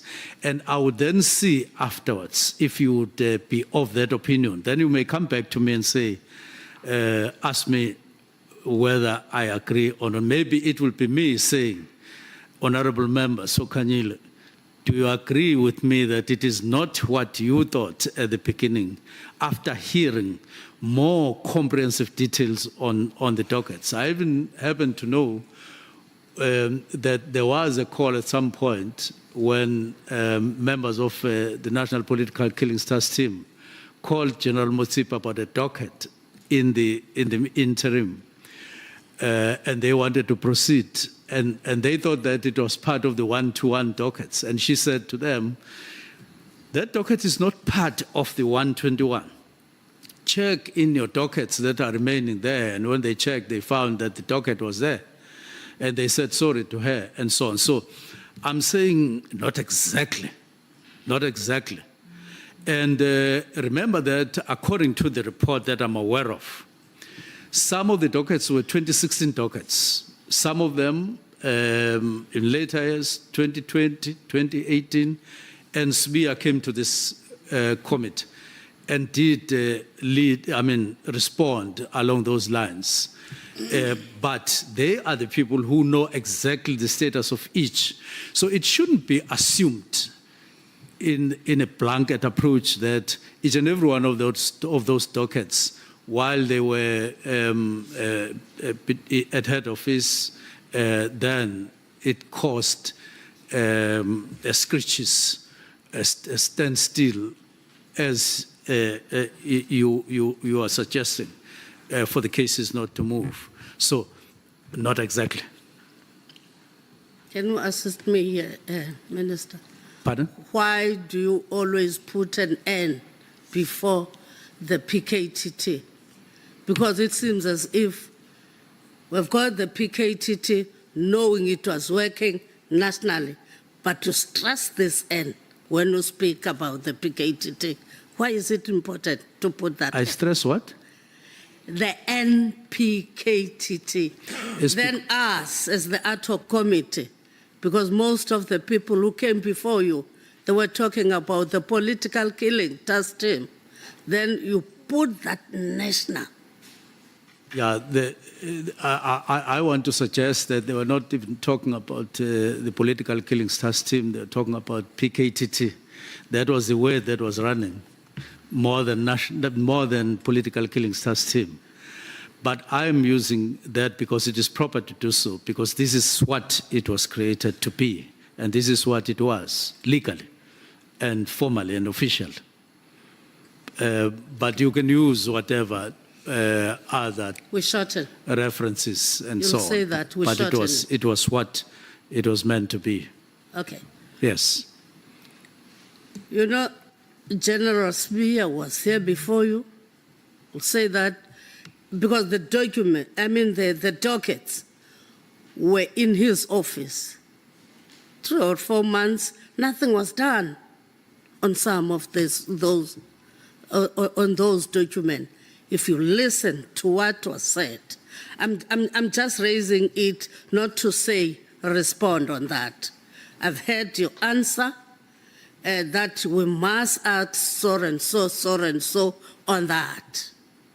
But we did establish that 3 or 4 months, those dockets that were taken or which they find themselves in General SBIA's office, nothing was done to them. Perhaps not exactly. That's not what I heard. What I seem to have heard and are aware of is that those dockets were, got to be worked on after handover. And there are quite a lot of things that happened when they were to be taken to the serious and violent crimes unit in KZN. So resulting into a fair conclusion that it wouldn't have even taken that period if the process of handing over had become smooth as it was envisaged.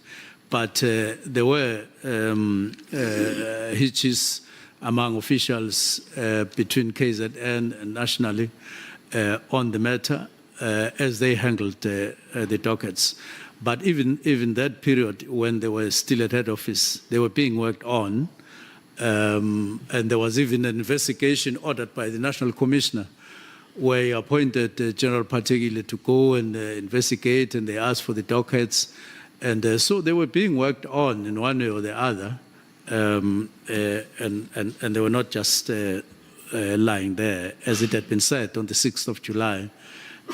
Otherwise, that they were gathering dust and so on. It turns out that it was not necessarily the case. Okay. Then lastly, Minister, in the circumstances, would you agree with me or this ad hoc committee when I say that your decision undermined policing and crime efforts It and undermined crime fighting efforts? what? Undermined what? Policing. Policing. Okay. Yeah, and crime fighting efforts in relation to the work that was done by the PKTT. Because during the existence of the PKTT, everyone agrees there was reduction, especially on the political killings, because that was a target.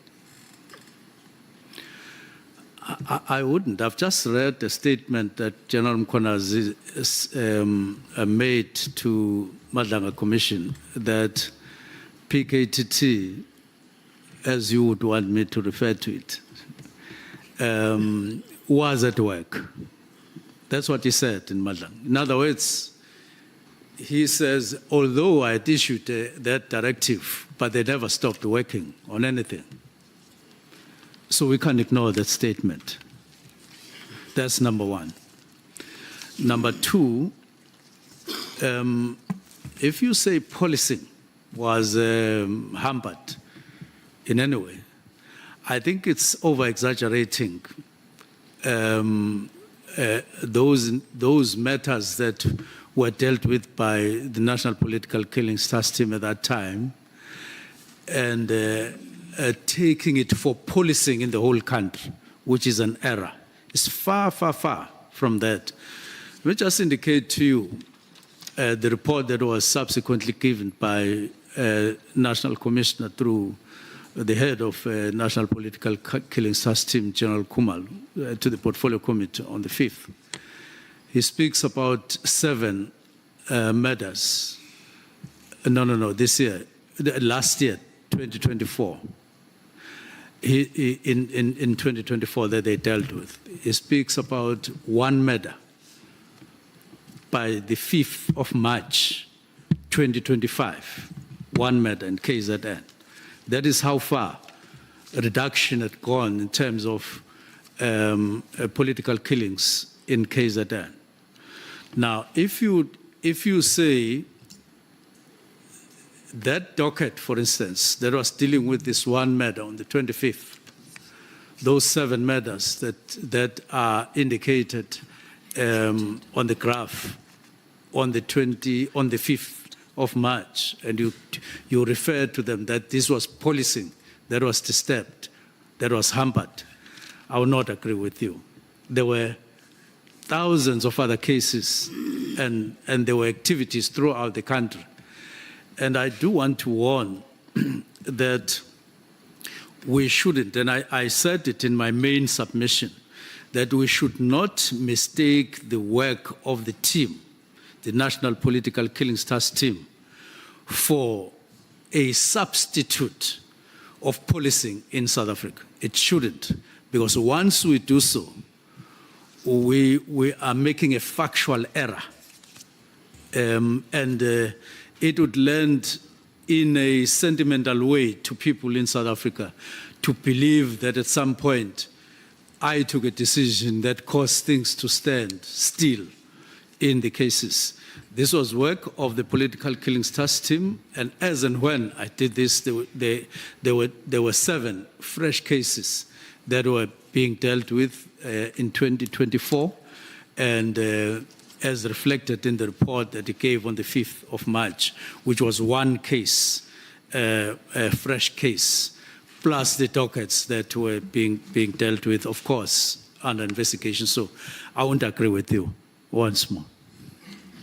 Okay, Minister. Minister, lastly, I've got a document that we received this morning. When I inquired about it, I was told that it came yesterday through your lawyers. Then this document, it tells a report on the global initiative against transitional organized crime. Then it says the politics of murder, written by Ruby Mutamba and Kwaita Tobela, May 2024. Then if you're going to look at page 14 of the document, it reflects about councillors killed leading up to the elections of local government, November 2021.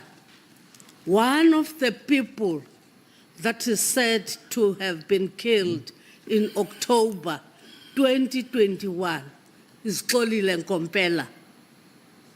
You know Xolile Nkompela, I think, during my era as the mayor. Xolile Nkompela, a municipal speaker, was ambushed and killed while returning home after campaigning for the ANC in Tsolo, in the Eastern Cape. Xolile Nkompela is still alive. And kicking. And the document here that is brought here to the ad hoc committee, it reflects like this. Because if Xolile Nkompela can see this, you know yourself, Minister, he can say that it's me who said he has been killed. He's not killed because I was the mayor, he was the speaker. It in fact even reduces the number of the councillors that were killed and erroneously registered in the document as having been killed, which would increase the number. It means that the number of councillors... Was it not done deliberately? That were given a document to come to us, reflecting Xolile Nkompela being killed, so that we can say that it reduces the number, Minister. No. The report is not written by me, it's written by a global initiative. But I'm saying the effect thereof is that if we thought that that report was accurate, it would mean that the number of councillors killed is plus or inclusive of that councillor, when in fact it is minus that councillor. It means that it's an error. I think we must put it straight. Xolile Nkompela is still alive. And that is great news. Honorable Sokanyile. And that is positive news The report from that where you- I sit. The report that you refer to, who brought it here? I went to the lady to ask. who Is has it given part you of the your document? Is it part of your submission, It's part of Minister? the minister's Yes, Chair. submission. Yes, it is me who spoke to my lawyers to bring that report to their attention. And if there's an error, all we need to do as a collective is to, on my side maybe, raise my hands and say there was an error on the side of the global initiative. But in essence, that report talks about 4 categories, as I spoke last time, 4 categories of murder in South Africa, in KZN in particular, and give estimates which I believe are quite next to accurate from where I sit.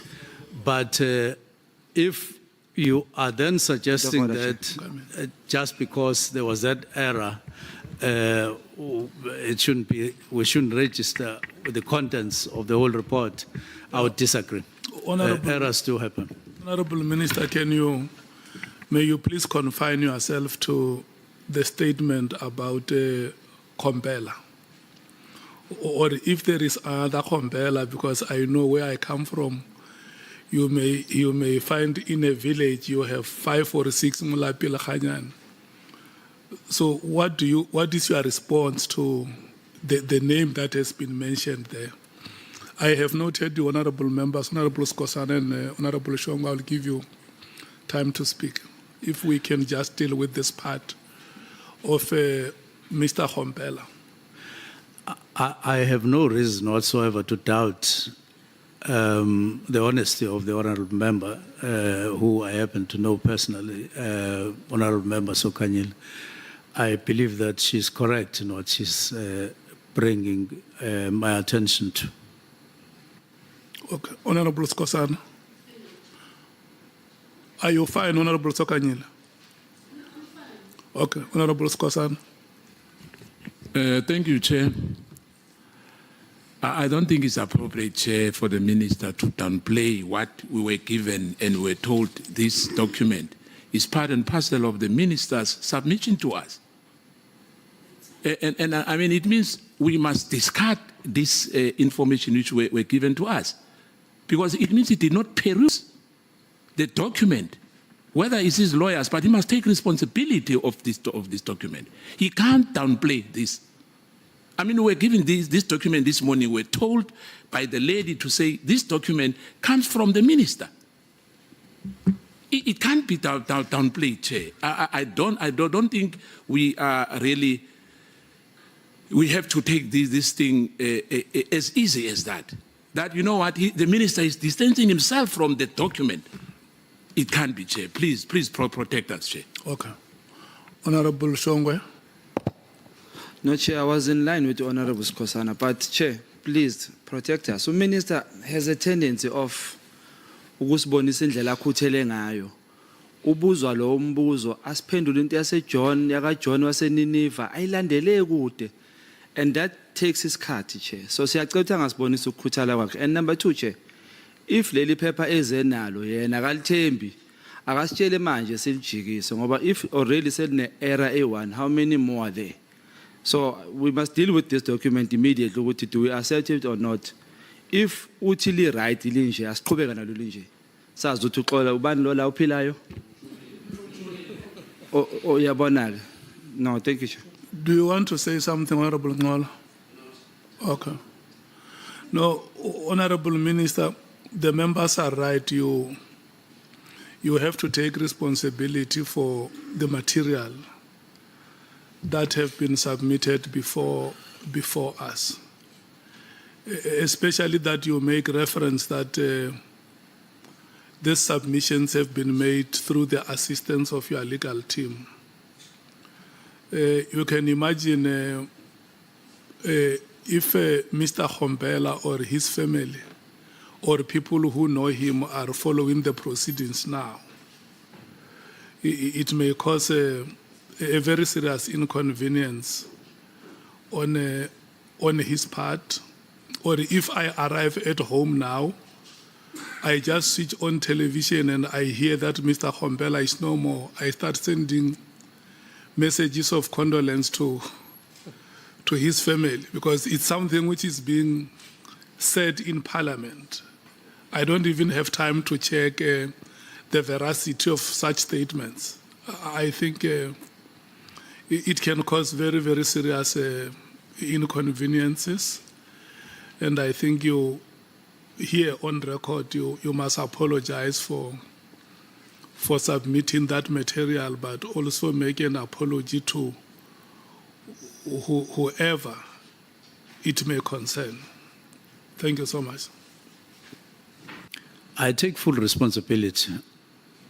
Even before, I didn't say it is just lawyers that brought it, and I said I did insist that that report be brought to my lawyers. I didn't disown the report or that the fact that it was brought in here. And so I take responsibility of ensuring that the report is brought in here. But I do acknowledge that it is clearly written that that's the Global Initiative report, which I identify with by and large, but I acknowledge that it has that error in relation to Councillor Mkhwanazi, and for that I apologize to the family and anybody else whom it affected as such. It shouldn't have been that way. Thank you. Honorable, thank you so much, honorable members. Honorable Nhlanhla, it is now your time. Thank you very much, Chair. Chair, can also attest that Mr. Nhlanhla Mkhwanazi is alive and kicking, busy organizing horse racing events there, down there by Tsolo.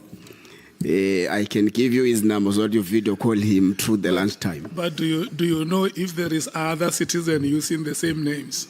No, Chair, there's only one Nhlanhla Mkhwanazi who's a former speaker from Tsolo. There's only one person who was ambushed, but he was not killed. It is true that he was ambushed, but he was not killed. So there's a difference in the two. Okay, let me leave that, Chair. Minister, let's start with the audio that was played as part of your evidence.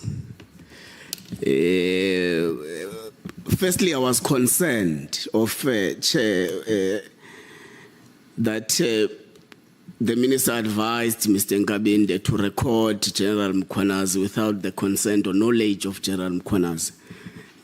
So I thought it would be important that we consult some necessary and relevant legal prescripts in that regard. But I also saw that actually the RICA Act does allow one to record a communication if they are part of. So it gives two instances, two conditions, Chair, that if that person is part of that conversation and that person is not using that to commit a criminal offense. So I was quite worried, Machingwan. But this is the point where we've got different ways of interpreting what was happening. General Mkhwanazi testified and said, Mr. Nkabinde said to him, there may be unknown people who have tapped in his communication devices without his knowledge. Now, when you testify that you would have advised the Chief of Staff to make a recording of the conversation between him and General Mkhwanazi. What is your take on that? Now, what I said, and also inclusive of the correction of the hitch that happened in the other room, on the second, when they started talking between them, General Mkhwanazi and Nkabinde, they talked about the things that I indicated, and that included on the first day that what I regarded as a threat, that if Minister Mchunu believes that he is clean, he should proceed with this. That was said on the first day. But on the 5th, when they spoke on the 3rd and 4th, and then they spoke on the 5th. Then that is when the recording started. Now, when they start the recording, they acknowledge what they had discussed on the 2nd, as you heard the other time. That needed to be clarified. Yes, they did speak about a supposedly screenshot conversation between them, but they themselves say they didn't know how that came about, but it had omission of things that they thought anyone who would have recorded them would have included them, but excluded some of those things. So you say you are concerned about that. We leave it to them and their recording. I was merely sharing the recording on my side. Okay, you say part of what would have made you interested for recording of conversations is the fact that you got briefed by the Chief of Staff that the General Mkhwanazi is very angry and making threats. So you advised the Chief of Staff that it would actually be adequate that from now on you record the conversation. So you brought evidence in a form of an audio that part of the threats that you think that are being said in the audio is that someone says if you are clean, you can proceed and all those things. But I don't know what other honorable members would have heard in the audio, but what I heard in the audio was actually the sentiments of your Chief of Staff, Mr. Nkabinde, saying those things of being clean, not clean, and all those things. Did you finally get the part that which you wanted us to hear so that we are able to understand better your argument in regard to this? You'll recall that even Honorable Malema did advise that when you come back today, you must actually direct us exactly where we must go so that we understand your argument better. The part that I was interested in was where such a statement was being made between them and then recorded. Now, it's only in reference, it turns out, because that part was said before they started recording. But it is referred to in the conversation on the 5th and acknowledged by them when they remind each other that whoever would have screenshot them when they were discussing would not have missed out on this part and that part. For instance, on the first part where there was talk of fight back, where there was talk of if the minister is clean. That conversation had not been or was not recorded, and I thought part thereof was actually recorded. That's why I brought it here. But it turns out that it is only in reference. So my answer to you is that I thought that that had been recorded. It turns out it had not been recorded. It just comes as a reference, rather. Okay.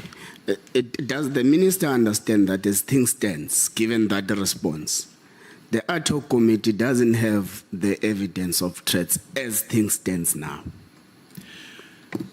The ad hoc committee has a reference as it stands now, and I would advise that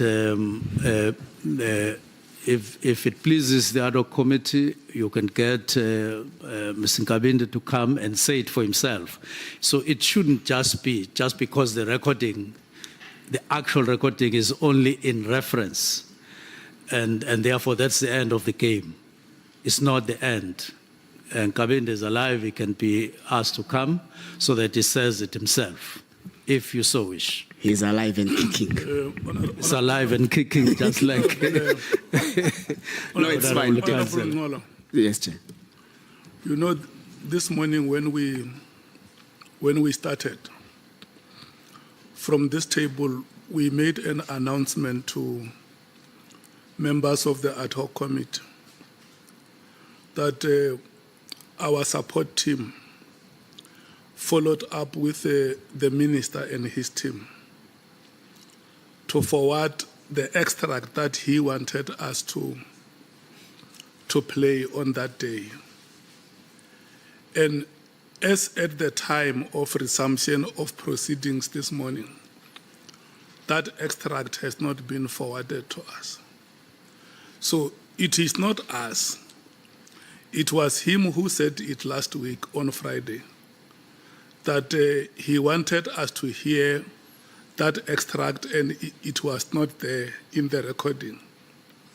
And you are very right that when we rose, Honorable Malema said, please make sure that whatever piece of information you have you want to bring us, make it available. So it has not been made available, Honorable Minister.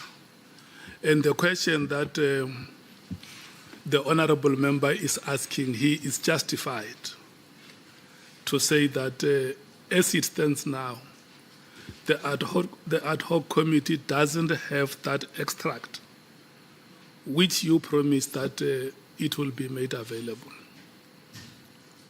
Yes, Chair, and I give a reason that I was under an impression that it had been recorded when the recording of their conversation had started, and it turns out that it had not started on the first day when that was mentioned. It only started on the fifth day. Yeah, Yes. I take the explanation, but the fact remains, as we proceed now, the extract is not here before us. It is not here before us as intended, except to add that it is in reference, Yeah. only in reference. Yeah, we agree. If we use the primary and the secondary, we will say the primary is not here. I Is would that so? agree. Thank you so much.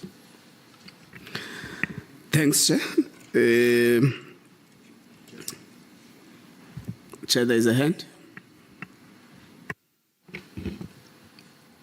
Honorable Malema. I'm on the same point. The minister, because you are putting it as if we should have the recording.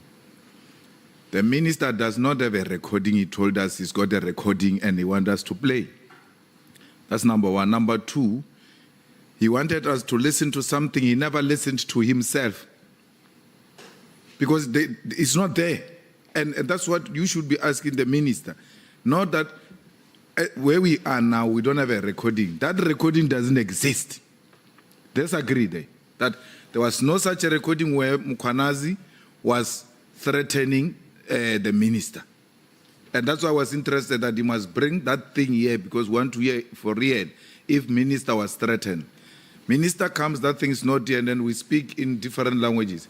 We must put it on record that the minister doesn't have that recording, and therefore that recording doesn't exist.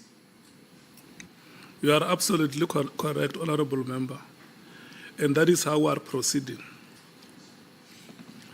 That is understood, Honorable Minister. We are proceeding from that premise that the evidence that you promised has not been presented before the ad hoc committee. Again, yes, I've said so. Thank you so much. Honorable Nhlanhla, you may proceed. Thank you, Chair. I think both yourself, Chair, and Honorable Malema agree with me that as things stand now, we don't have evidence relating to threats leveled against the minister. I think let's pass there, Minister, and go to your directive of the 31st of December 2024. There is an underlined word there that says immediately. And we discussed this thing with... The word? Immediately. Okay. And we discussed this thing with a lot of witnesses, so as to get what would have been their understanding of immediately. I remember General Spear said, immediately does not mean immediately now. We were left confused, all of us. So you say correctly so that part of what is contained in your directive is the fact that there must be a preliminary report on the 20th of January 2025 from the 31st. So your immediate now means that 20 days. Was that the intention of the immediate? The immediately. Most of let me just go straight to your question. That immediate has a context, and that context is contained in the letter of directives. There's no way you can make a mistake out of it. It's contextualized. And the words that decisively form the context thereof is the call or the directive inclusive of the directive to bring or to refer that there would be a preliminary report. In fact, it was saying you will bring the preliminary report on the 20th. So that immediate, if you remove preliminary report, you remove it, and you remove what was also part of the directive in the form of the UNESCO, then immediate takes another context. But if you bring in those two, bring in a context that although it was immediate, but there was a meeting that was coming with what? A preliminary report indicating clearly that you were not talking about something to be switched off, and that's the end of the day you go and sleep. There was to be a preliminary report. There was to be a UNESCO report. Then that is the context concretely, without any mistake. Okay, so indeed that immediate did not mean immediately. Do you agree with me that PKTT is born of the president's interventions to scale down political killings?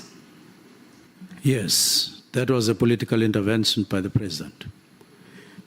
Is it your evidence that, given that, you found it adequate not to consult the president prior the decision was taken? I would not agree with you exactly on that because it was pitched at ministerial level via the interministerial level, which is no longer obtaining in the 7th administration. It was not pitched at presidential level. It was pitched at ministerial level via the interministerial, via the minister who was chairing, but where there was interministerial, and there's no longer any ministerial. Okay. So I wouldn't agree with you. Okay, let me rephrase my question, Minister.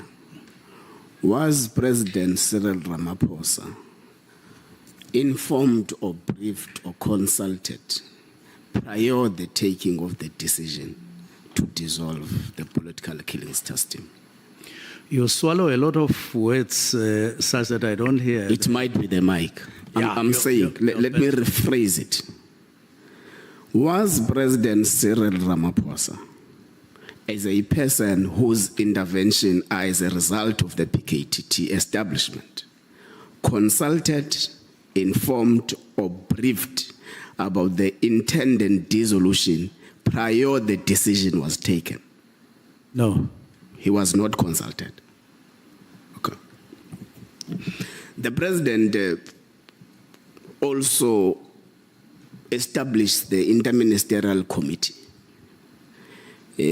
which you say in the 7th administration there is no interministerial committee. Maybe if you can brief us, when was it dissolved by the president, who appointed it? When were the closing reports being submitted, so that we better understand that if there were terms of reference, perhaps that guide it not to surpass the 6th administration. Has there been such?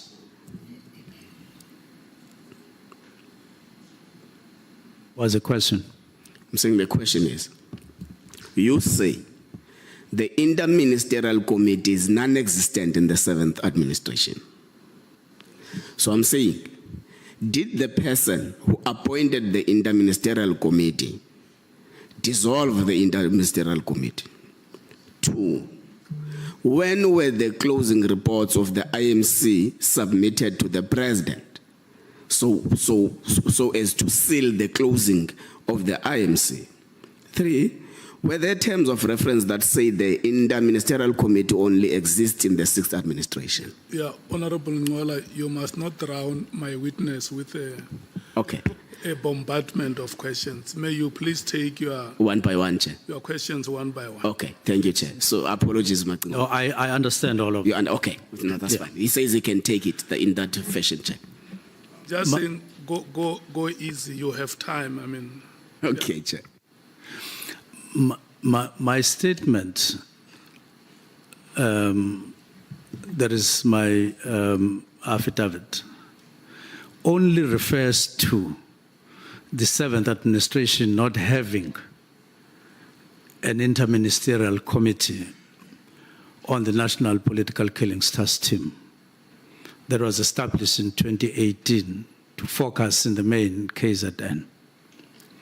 It doesn't go beyond that to say there was a report, there was closure of the report, and this is the report. It only makes reference that when I got appointed in the 7th administration as Minister of Police, there is no interministerial committee. Is it the evidence of the minister that only the PKTT was carried over from the 6th administration to the 7th administration, not the IMC? Because the establishment of the PKTT was in the 6th administration as well. So it was carried over to the 7th administration. So are you saying now, Minister, that only the PKTT was carried over to another administration, but not the IMC? I'm not saying so. That's why I indicate that it worries me to a point where I believe that there's something illegal about PKTT as it stands now, because it was renewed or extended annually up to 2022. So that is the state of my mind as I talk to you. And now that the PKTT was established and got extended annually, and the interministerial doesn't exist in the 7th administration. Okay. In fact, it was established in the 5th administration, 2018. The 6th administration started in 2019. Then the 7th administration started in 2024. So it was carried over 3 successive terms. Now, that's why we don't understand it when the minister says, then therefore the interministerial committee is non-existent. But it's fine. Let's part that. Let's pass that part. What then becomes the status of the political killings task team now? Currently. Well, that's a question that I would rather not respond to, because I'm not in office. I'm on leave, as you're aware. Chair, we have had witnesses who testified differently on the status of the PKTT in respect of the letter written by the minister.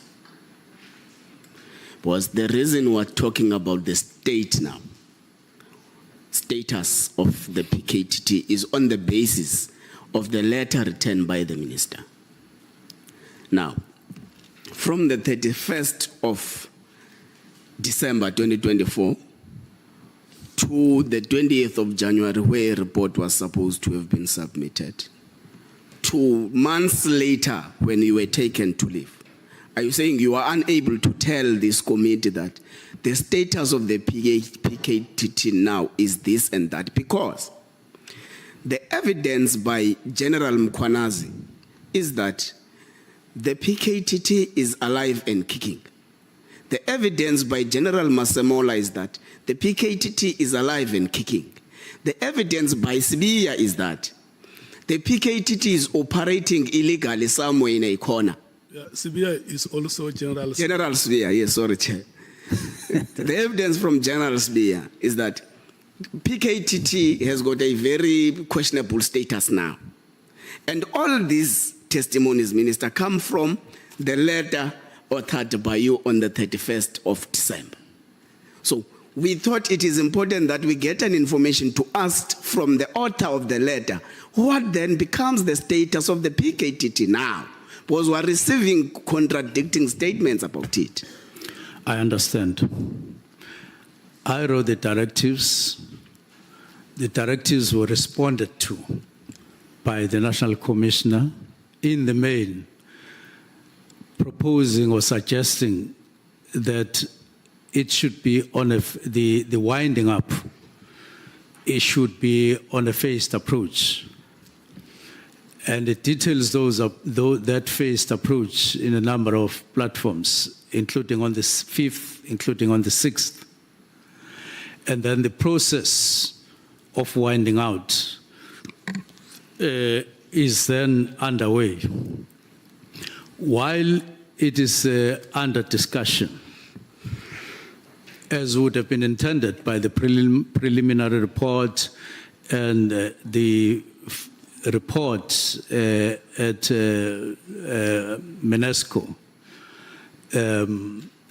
then there's a press briefing on the 6th, and then there's a commission as we speak. So what is there at the moment? I can't see the witness. Then you can proceed with them. What is there at the moment in terms of my response to you is that there is a process of a discussion which has not been completed while PKTT continues to operate. Okay, that answer is quite satisfying. Now, Section 206, subsection 1 of the Constitution accords you powers and in respect of the service, and it gives us two major obligations that you have. The first of which is being responsible for the policing policy. The second of which is being responsible for policing needs. So, would you say the directives of the 31st qualify to be a policing policy, or that they are just policing needs? Or they qualify to be what? Second one? Policing needs. Section 206 speaks about policing policy and policing needs. So does it qualify as a policing policy or a policing needs? The directives are linked to Section 207(2) because it talks about policing policy.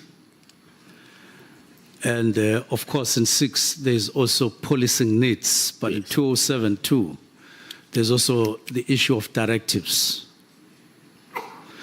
In other words, the Constitution talks about policing policy, but it talks about directives as well. Stand on their own as part of the duties or powers, if you like, of a minister. And therefore, it was part of the powers that can be exercised by a minister while in office, not necessarily falling within policy or policing needs, because all of them are written on their own. Policing policy is on its own. Policing needs of a province on its own, and then directives on their own. Okay, that's fine. That's my understanding. So the letter is written on the spirit of 2072, not 2061. No, but I would say in practice you can't then separate to a point of creating Chinese walls on policing policy and needs of a province. Neither can you build a Chinese wall between the two and the directives. Operationally, they are not necessarily mutually exclusive, as it were. Okay, but I'm asking because also 2061 Yes. actually requires you to consult provinces. Yes, Yeah, so that's why I was asking. yes. You also, as part of your evidence, presented to that committee a new organogram that is meant to restructure the organizational design, architecture, and all those things. When was it adopted? It was adopted in 2019. It was adopted in 2019, not in 2025. Pardon? Not in 2025. It was adopted in 2019. It was adopted in 2024. 2024. Not When 2025. when I was already in office, when I started looking at the organogram. So in other words, 2024 was, in broad terms, an endorsement of the work that had been done, but it now included the need to implement. But in the main, it was adopted twice. Okay. So the restructuring of the task teams, including the PKTT, stems from the adopted organogram Of 2019. of 2019. Do task teams really or normally get to be part of an organizational structure, or they are just temporal arrangement? Not at all. They are temporal arrangements. And in the case of National Political Killings Task Team, it's regarded as a task team, which is also referred to as a project. It's time-bound. That's why after 6 months of its existence, it was assessed and it was extended. And then extended up until 2022. It's because it is understood and actually a practice. The task teams are task-orientated. In other words, they are created for a particular task, and there's time. And in this instance, even though it was a budget, it was a project. There's not dedicated a budget, as it were. It takes from the budget that is already allocated, and you allocate it for that particular period and for those activities. Yes, it was like that. So they are naturally not part of an organizational structure because they are project-based. Not part of the organizational structure. Then why does the minister use the adopted organogram as a basis for the dissolution of a task team that does not form part of that organizational structure?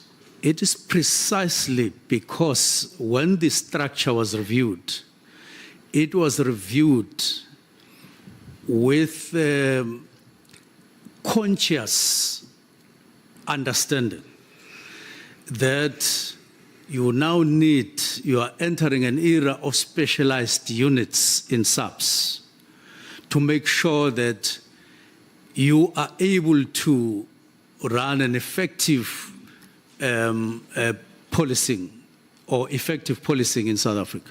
You now need specialized units. Now, when they created those specialized units, they were framed or designed to perform all the duties that the task team was now operating to deal with what was emerging in KZN in particular. So inevitably, once the structure was fully operational, the structure was designed to take all those duties And it was done consciously. It was not incidental. That's why you create murder and robbery. That's why in the report of the National Commissioner on the future is now fully functional, as was now in 25.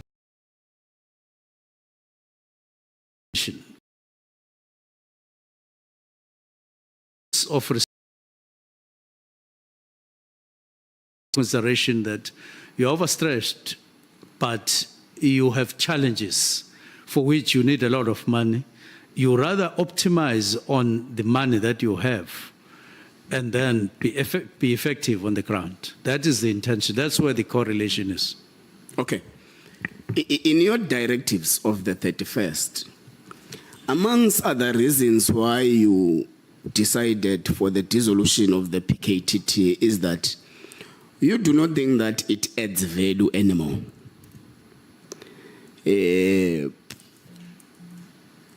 We've already had 3 witnesses here in the ad hoc committee. The first was General Mkhwanazi. He has got a complete different view from that sentiment in your letter. The second one was General Semula. He also has testified and has a complete different view from what you have averred in your letter. The third one was General Spear. General Spear actually was the one who explained more to us that these are now the political killings trends in South Africa. And they have since decreased vehemently because of the work of the political killings task team. The fourth one, who disagrees with your argument, is President Cyril Ramaphosa.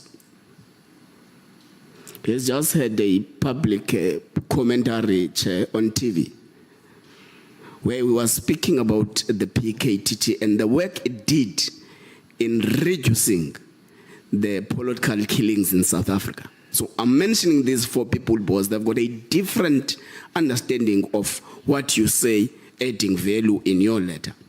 Now, I want to check if the minister from appointment has been able to at least summon a progress report in respect of the work of the political killings task team.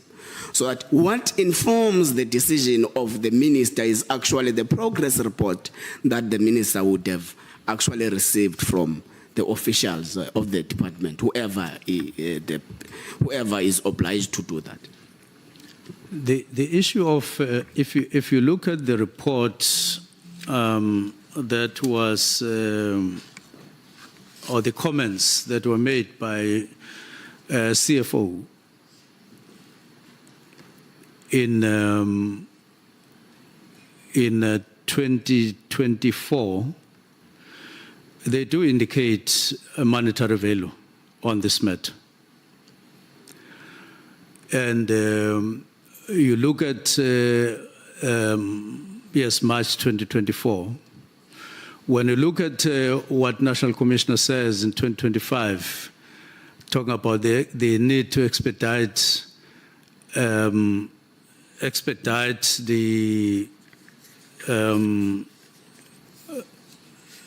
the implementation now, because we're talking about implementation, it points to that. Now, on the differences, now, there's no problem with people airing their views and so on. But the fact that you cannot dispute, one is that from 2023, there's been substantial decrease of political killings. That is in the main in KZN. To a point where 2024, you speak about 7.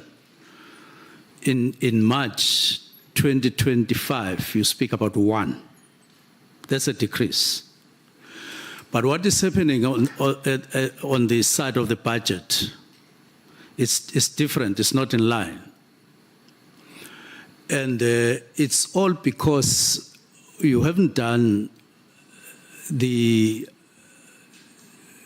justification for existence in terms of assessment. To say, let us review just like you were doing up to 2022. You are now talking about the budget. You are now talking about the budget. But the actual role is no longer as it was. The contribution, yes, that it has been a factor contributing to the decrease. No one is disputing that. But equally, it can't be disputed that the decrease, which was envisaged, together with other factors, because that's not the only factor. If you look at the climate general, even in KZN, and it has changed substantially.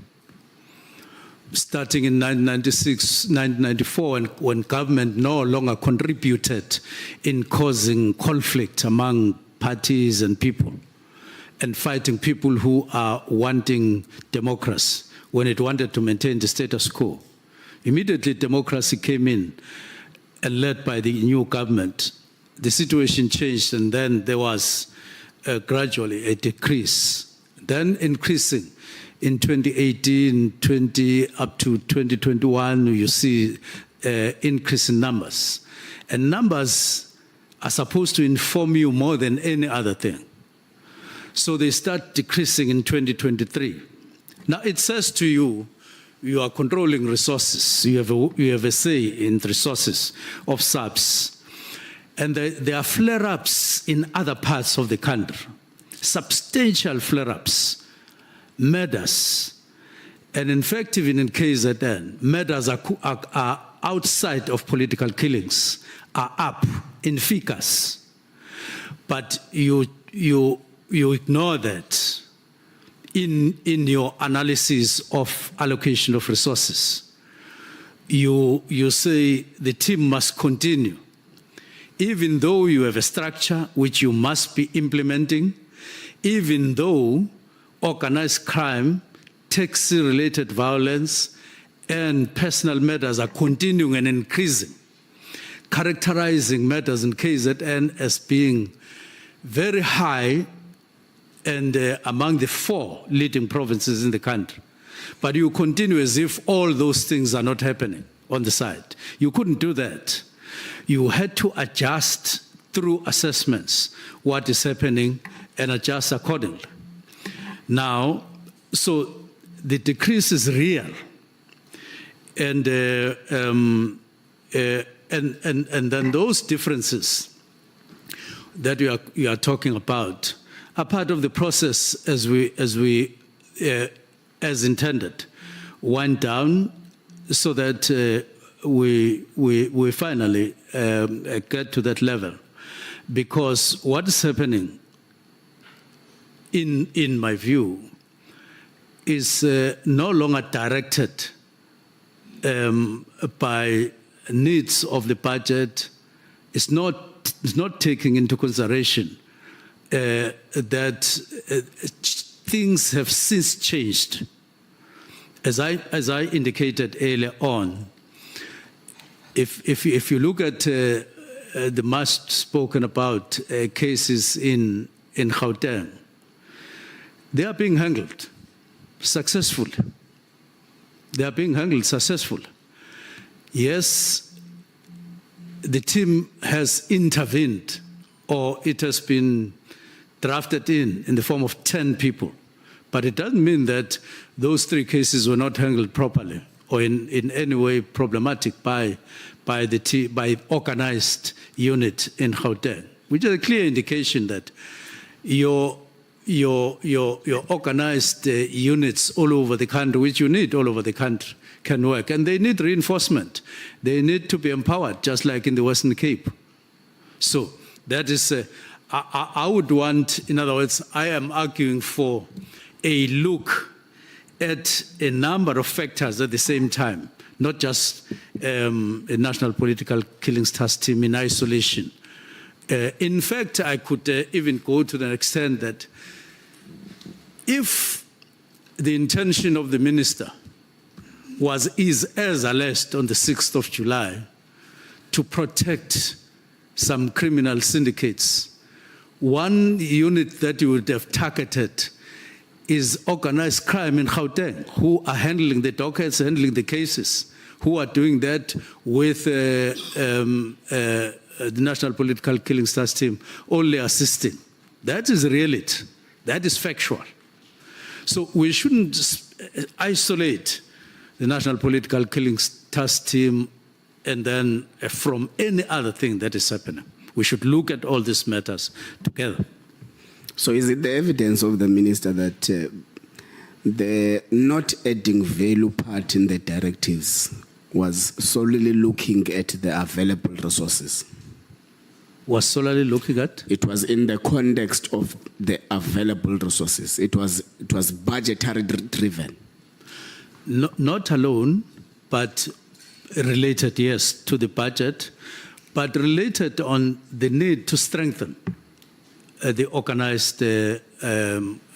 organized crime units, which we saw it. But other areas of budget, like I indicated, to deal with ministerial priorities like technology, like vehicles, and so on, there is an outcry, and perceptions are very strong out there in the public that we are not being as effective as we should be at community level. There are serious complaints about police stations, the way they are equipped or not equipped, even with members of the portfolio committee. So the pressure doesn't match our response at all. It doesn't. Our response is very weak, actually, in practice, compared to the demand in terms of how we should be distributing resources and how we should policing communities. And that is reality, it's a fact. So you needed to juggle your resources and your usage of resources so that you address some of the concerns of the public and even the imperatives of the 7th administration, where you need to make people feel safer than before. And you can't do it through the National Political Killings Task Team alone. You can't. It's impossible. Okay. Has the minister summoned the chief financial officer of the South African Police Service to give a formal report on the expenditure trends of the PKTT so that the minister is able to balance between the performance and spending before he takes the decision for dissolution or not dissolution, so that you get influenced, whatever decision you take, it's fine, but you get influenced by what would have been the expenditure trends and what would have been the performance trends, and also that it influences your decision making. So was there a summoning of such an expenditure report from the chief financial officer? And if the answer is in the affirmative, then how much has the political killings task team spent from crisscrossing the different financial years from its inception? Now, the discussion that we had was on the first. The discussion that we had was on the second. It wasn't necessarily dedicated to either the finances or any other aspect, but we were aware of the expenditure trends. I became aware of the expenditure trends before the 31st. Now, if you look at that, I didn't even want to venture into those specific matters, but the impression that, or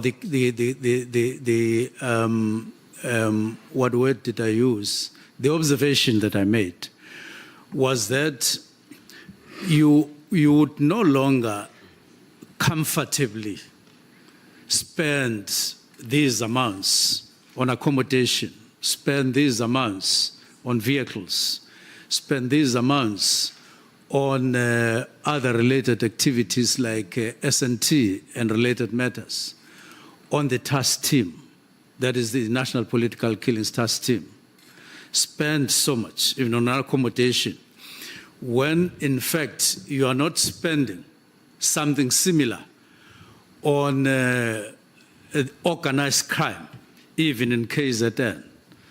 serious and violent crimes, even in KZN.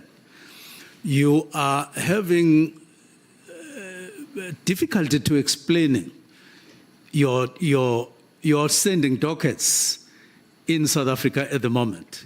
Serious difficulty. You are unable to.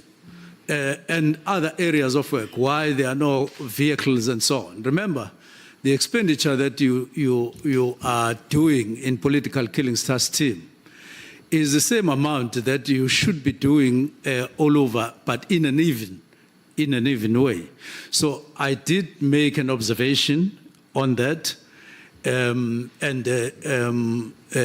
including what CFO had said in March 2024 when she responded to the submission that had been made by General Khumalo, talking about the budget that had been cut on a number of occasions and reducing the request from 94 million to 20 million at that time, and suggesting that beyond elections, please engage if you want this to continue, engage on a new work study and so on, and so on. Like it is not part of the organogram. So there was enough information to work on in the context also of the demand for the same budget general. And that is the same context that informed us that we should disband or remove the inspectorate. Same thought, same thinking. Wanted to optimize. We still need to optimize. If we are to correctly or maybe meet the public and their expectations in terms of what is happening throughout the country in terms of policing. But if we keep things like this, it will be our choice to always, up to the end of the year, say one and the same thing and say, we are trying, when 400 people will be killed in 3 months or 4 months around here in the Cape Flats and so on, and other areas. To me, it is not ethical. To me, it is not morally justifiable to keep things as they are in terms of the use of the budget of SAPS without juggling it accordingly. Okay. I'm asking this question, Minister, because the CFO is also due to appear before this ad hoc committee. Is it the evidence of the minister that there was no formal request for the CFO to submit an expenditure report in respect of the political killing system? The minister and the team just made an assessment throughout the work that they were doing since July 2024. Based on information that was available, as I have indicated. So you confirm that the CFO was not instructed to do an expenditure report? The CFO did make written comments. But So Minister, you say the written comments are on the basis of a request, and the request is rejected on the basis of budget cuts. It's a different thing, that one, from what we are discussing. We are saying the the CFO made comments declining or rejecting a request by the PKTT people for a budget. Yes. And the reasoning behind the CFO's rejection is not on the basis of the directives, but it's on the basis that the department has suffered again budget cuts, just like any other department that is suffering from budget cuts. So that's why I'm asking. Because what I'm asking is different from the response from what was requested. What I'm asking is that, is it confirmed by the minister here in this meeting that the CFO was never directed to submit an expenditure report of the political killings testing? Now, you're asking a question. I am responding. And I would want to respectfully suggest that I be allowed to respond the way I need to, just like you ask the question the way you need to. So my response is that I considered a number of issues in relation to the budget, overall budget of SAPS, and the constraints that we are experiencing. Two, I consider the demands on the budget around particular specific areas, by the way, including even the forensic labs that we don't have. I considered all those matters. The fact that Treasury is not in a position to give you more money as you would have loved. And that includes even the numbers of SAPs that we have instead of those that we should. So all of those matters.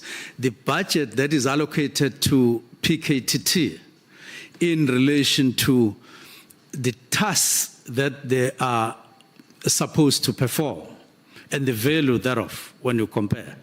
So we took those, I took those into consideration, but the figures were there. Now, I then conclude, so I don't want an impression to be created that when I wrote, I only had one factor and so on. But out of all those things, then wrote the letter. Now, I'm giving you the context. But if you then ask me a narrowed question that says, before you wrote the letter on the 31st of December, did you call the CFO? I would say no, I didn't call her. But all the facts were in front of me, including on her comments herself in March, and all other factors like what was it designed for and how it happened. Thank you. I think that will be enough. That will be satisfactory. So, has the PKTT been budgeted for the financial year 2025-2026, which started on the 1st of April 2025? Now, I heard that National Commissioner said or overturned what CFO had said in March 2024, which are made to understand that she also made comments in 2025 about concerns in terms of monetary value, and that money has been provided. The last time I was aware was that National Commissioner was still going to consider the requested budget for 2025-2026.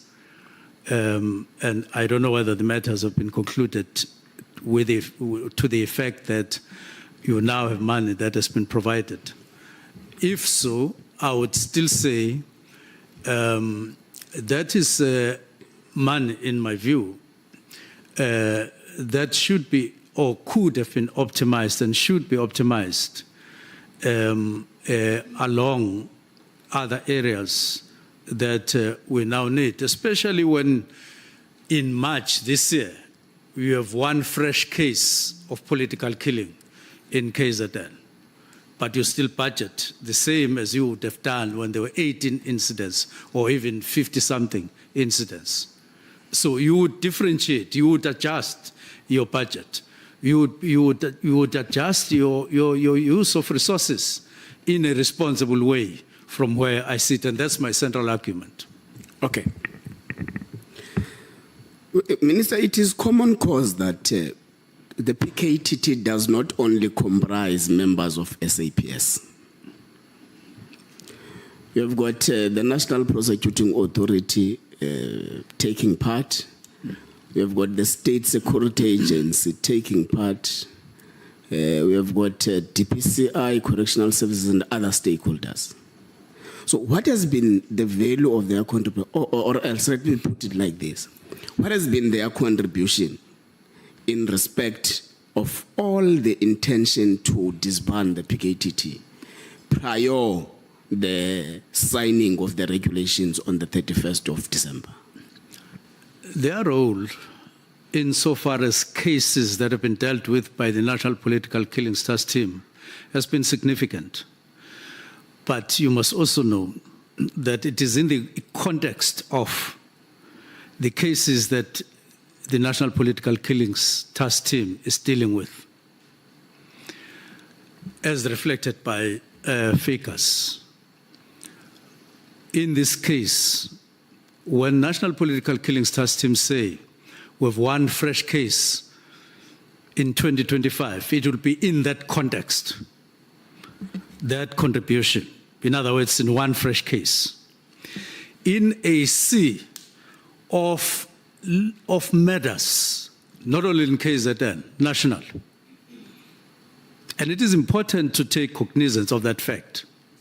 In a sea of other matters. That's exactly what is in the heart of my concern.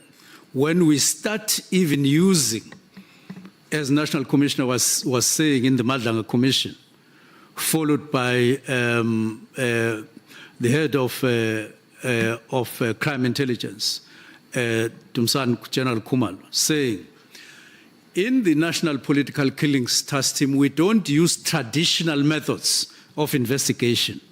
We don't use normal methods. We don't use usual methods.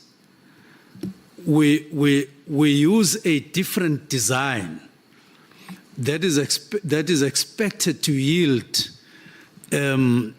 effective investigation. And I agree with them. It's a good model, by the way. I agree. But I questioned myself, what is the ethics of a distribution of resources in a manner that caters for a few people in an effective way, leaving aside the masses outside? What is the ethics there? And I decided that, look, we need to change this. We rather adopt that model, but national, especially in the provinces, including KZN, by the way, where there's a high rate of murders, which I had raised with all the people, the National Commissioner, deputies, and provincial commissioners in November. And I had raised a deep concern. So we rather take the model, if it is good, that we are using in the National Political Killings Task Team, and use it, if we want, even in the limited scale in the 4 provinces that are high murder zones in South Africa, than simply getting joy that, yes, PKTT is effective when every other people is murder, other people's murder, is just regarded as normal, relegated to traditional. I wouldn't want to believe that that is part of my responsibility.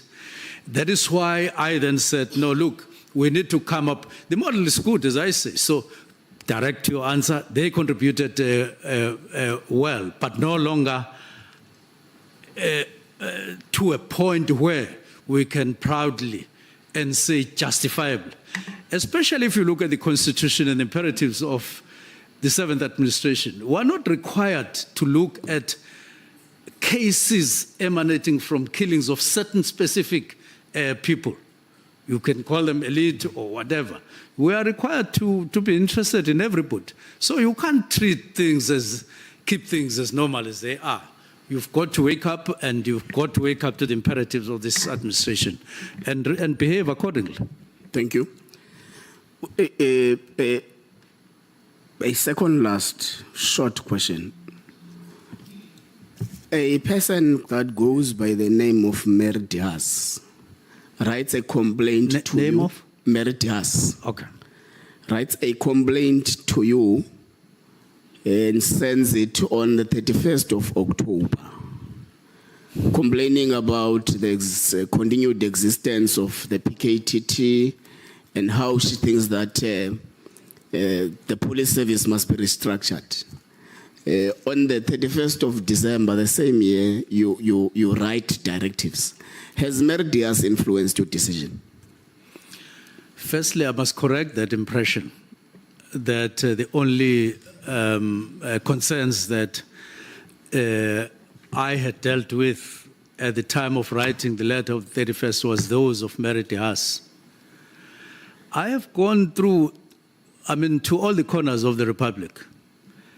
And formally, I only had not gone to the Free State and the Northwest and Northern Cape, but I had gone to all other provinces. It shouldn't be just because other people and all the people that I saw couldn't write emails, which the Haas could do, then they must be taken for granted. And their voices must not be heard, or they must be ignored or suppressed. It is absolutely not true that the only voice that I took into consideration was those of the emails that came from Mary Haas, and therefore she has a decisive influence on me. It is not the case. What about people that I've been listening to all over complaining, including here? At one point, I listened to a group of 30 people here. Our time is running out. Time is up. It's running out. We must break. I think I can take it, Chair. Has Professor Meridi Haas influenced you? Yeah. Did Mary Haas? Influence your decision. Not at all. Thank you so much. Not at all. The last one. I wanted to make The last one, clear. Chair. Not at all. Just the last short one, Chair. The Premier of Gauteng, Mr. Panyaza Al-Sofi, Yes. wants his own political killing system in Gauteng. Are you going to give him? Now, I've heard that through the media, but it's a case of the need for engagement because of the experience practically that we've acquired. That the unit, I believe, that the unit called organized crime, as demonstrated in the 3 cases, is quite effective. I wouldn't, in my engagement that I may have with Premier Panyaza, agree along those lines. That's fine. Thank you very much. Thank you, Chair. Honorable members, thank you so much.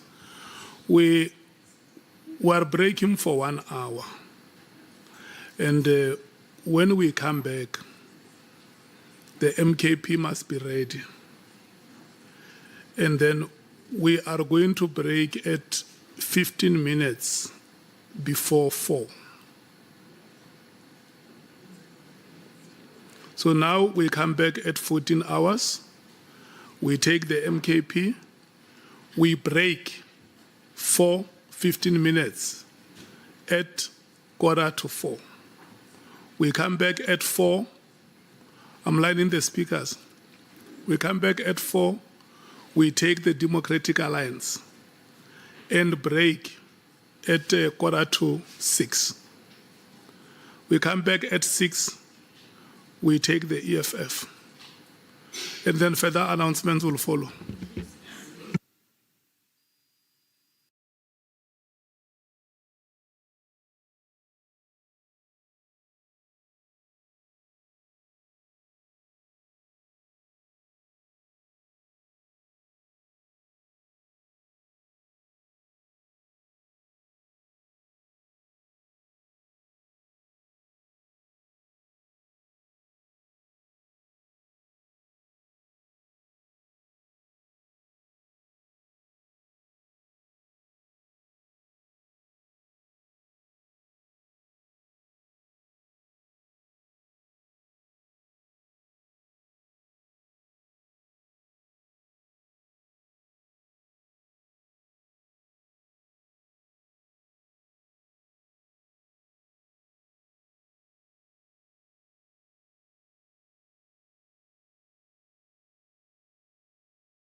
Honorable Nomval, is it you or Honorable Skosana or Honorable Shongwe?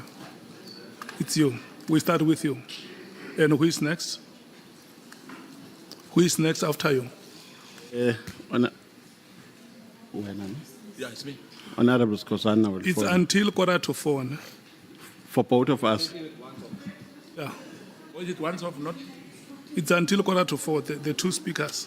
Thank you so much. Okay. Sure. It's okay.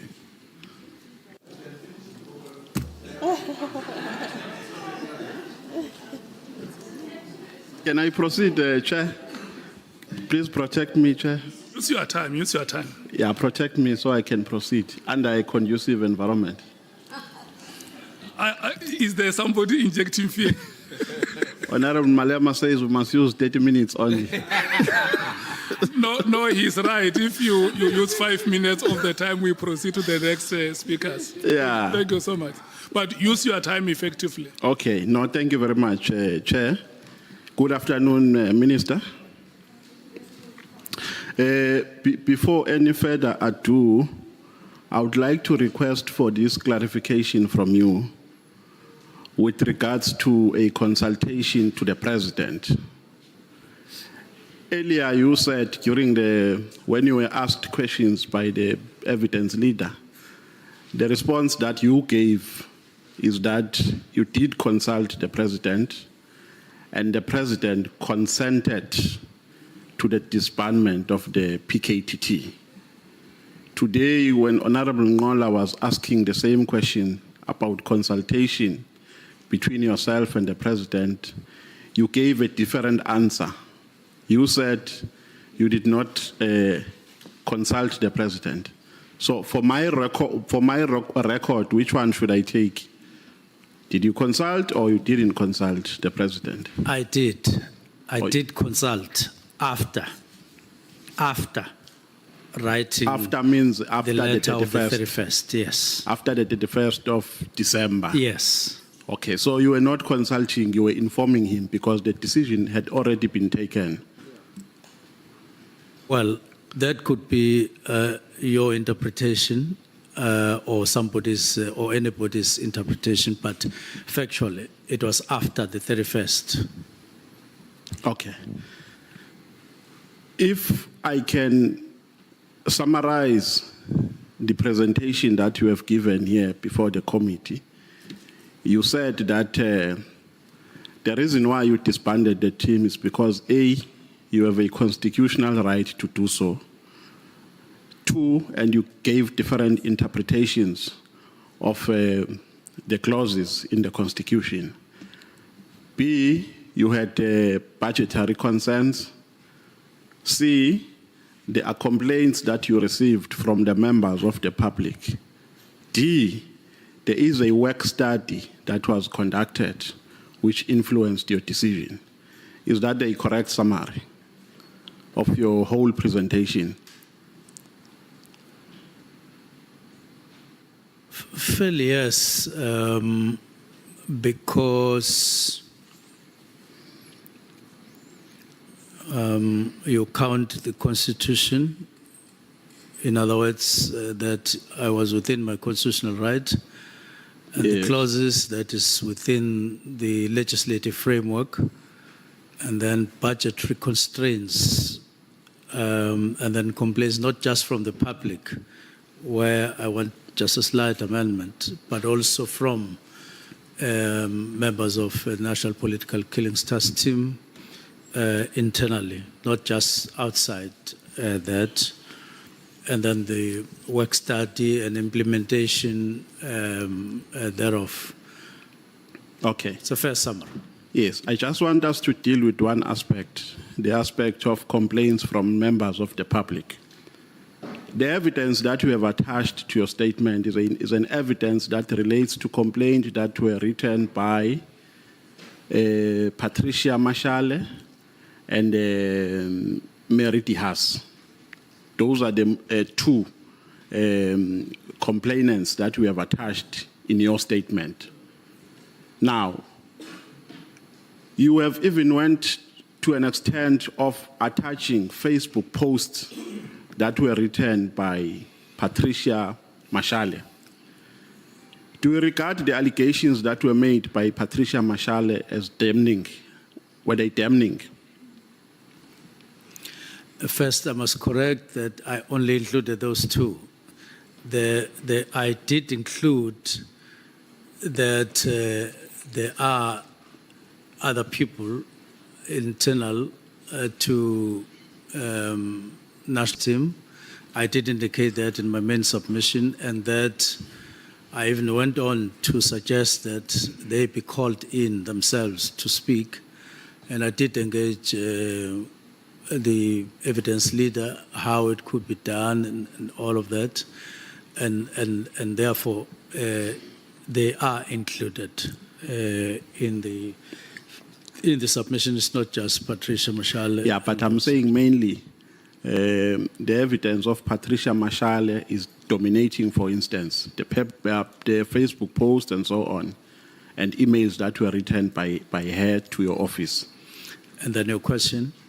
The question is, do you regard the allegations that she was making as damning? Well, I regard that as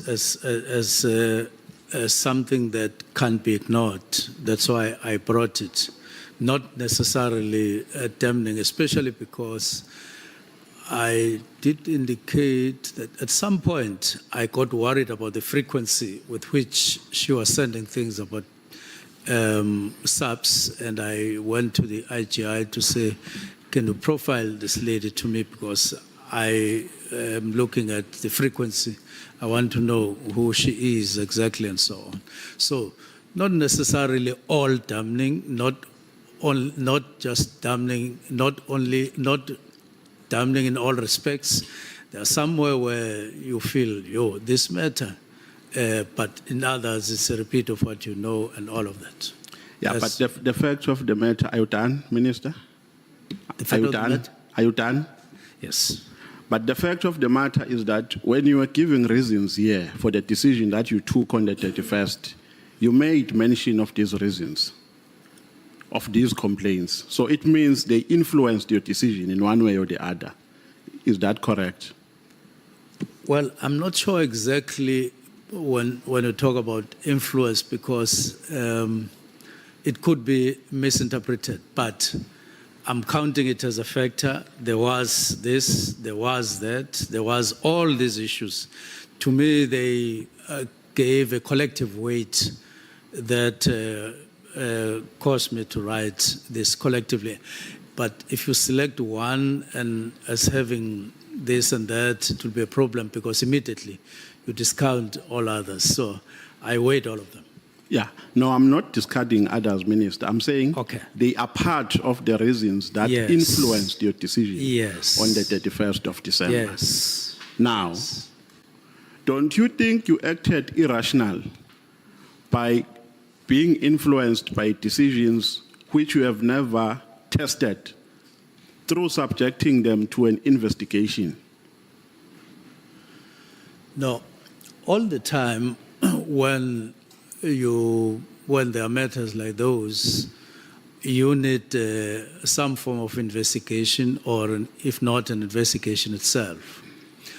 Now, when I took the decision, I did indicate clearly, as I do now, that I was looking forward to more engagement through the preliminary report and through the meeting of UNESCO. That is where we're going to meet high level, all of us. And then I would have outlined all my concerns, including that one. And therefore, I'm responding in that particular way. That you in a way, the letter could be regarded as an invitation for a serious, substantial discussion internally from me to the National Commissioner, so that we discuss this. That's why I said it was not a fait accompli at all, but it was a decision. like all other decisions in the world, not just in South Africa or in Parliament, when there are weighty matters coming your way after you have taken a decision, you review your decision. You can always review your decision if there are weighty matters coming your way. But what I did was to take a decision when I felt that the matters before me warrant a decision, and I did so. So do you agree with me, Minister, that these allegations were never tested? You never even attempted to test them through a thorough investigation? Not necessarily that way. Remember that a person like Patrice, like De Haas, also came to Parliament, and they were talking about things that you yourself would see in the department, and you would hear from other people talking from a different angle, but saying the same thing. And even though you may not necessarily call that an investigation, but you could see that other people are also concerned, or they are sharing the concern. So, in as far as a shared concern is concerned on some matters, yes, even though they were not tested in an investigation, which I said, by the way, the form in which the inquiry, which I spoke about with a special advisor at the beginning of the year, was still in question. How do we do it? How do we craft it? Because we knew, even having taken the decision, we needed these other people to give them a platform where they would talk about the things they were saying to me, but in a platform created for that, while meeting their demands of safety and all of that and so on that they were counting. So while it is there was no rigorous testing, but it was not just a copycat of seeing a complaint, then you go and write a letter. It was, and for instance, there are also matters, the structure and all of that had gone a long way and had evidence that they were processed and so on. So that is how it is. Yeah.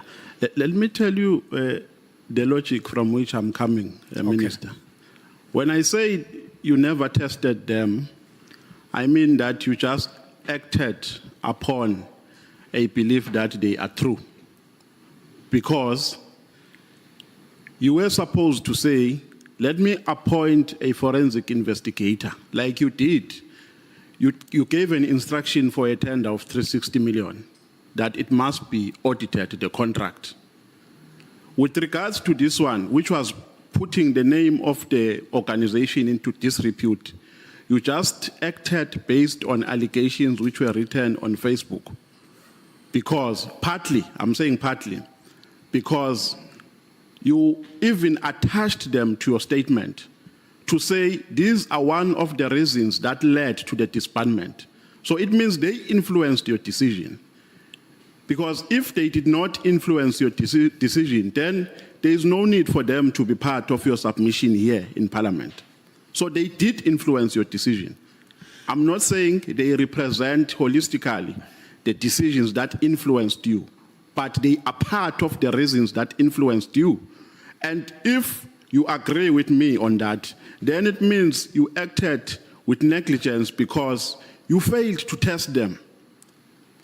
Not necessarily. I've already said what they were saying in those emails and correspondence. There were other concerns raised by other people for cross-checking, and I found that, yes, I may not have ordered an inquiry, but what this one is saying sounds the same, or it looks the same, or is similar to what the other person is saying. And therefore, it is a factor, and I went on. And there was plenty of time for me ahead, after the decision, to do the actual testing. Hence, I discussed a possible inquiry with a special advisor. Now, was that approach not improper to disband and later test? Because we are saying here there was plenty of time for you to test them after the decision, meaning after their irreparable harm was effected by you, because you took a decision to disband on the basis of these allegations. And you are saying, let me implement a decision on the basis of these allegations and test them later. Is that logical, Minister? No, but remember, I've always said there was a category of people who asked for meetings with me, called me, and so on, outside of Patricia, outside of the House, who raised grave things. And I even categorize those things as of an HR nature within the National Political Task Team, but also of a nature that I felt would be regarded as of disrepute to police general, if not defeating the ends of justice. Now, once I looked at them like that, I wanted this matter to be brought into all of our attention, but then there was an issue of risk requiring further probe in terms of how would you have this but still guarantee their safety, whether they're at work and so on. Okay, Minister, let's go to page 9, paragraph 18, where you say, my orientation was extensive and ended only this year. So you are saying that in a context, your extension, it's on paragraph 9, paragraph 18, page 9.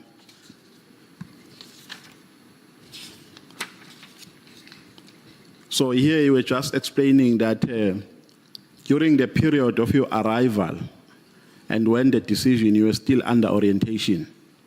And your orientation was extensive, it only ended this year. Yes. Now this year is 2025. Yes. Is that what you meant? Yes, I did indicate that. Should we put it on record that you took a decision to disband while you were still under orientation? Not necessarily. And the reason is, I said my orientation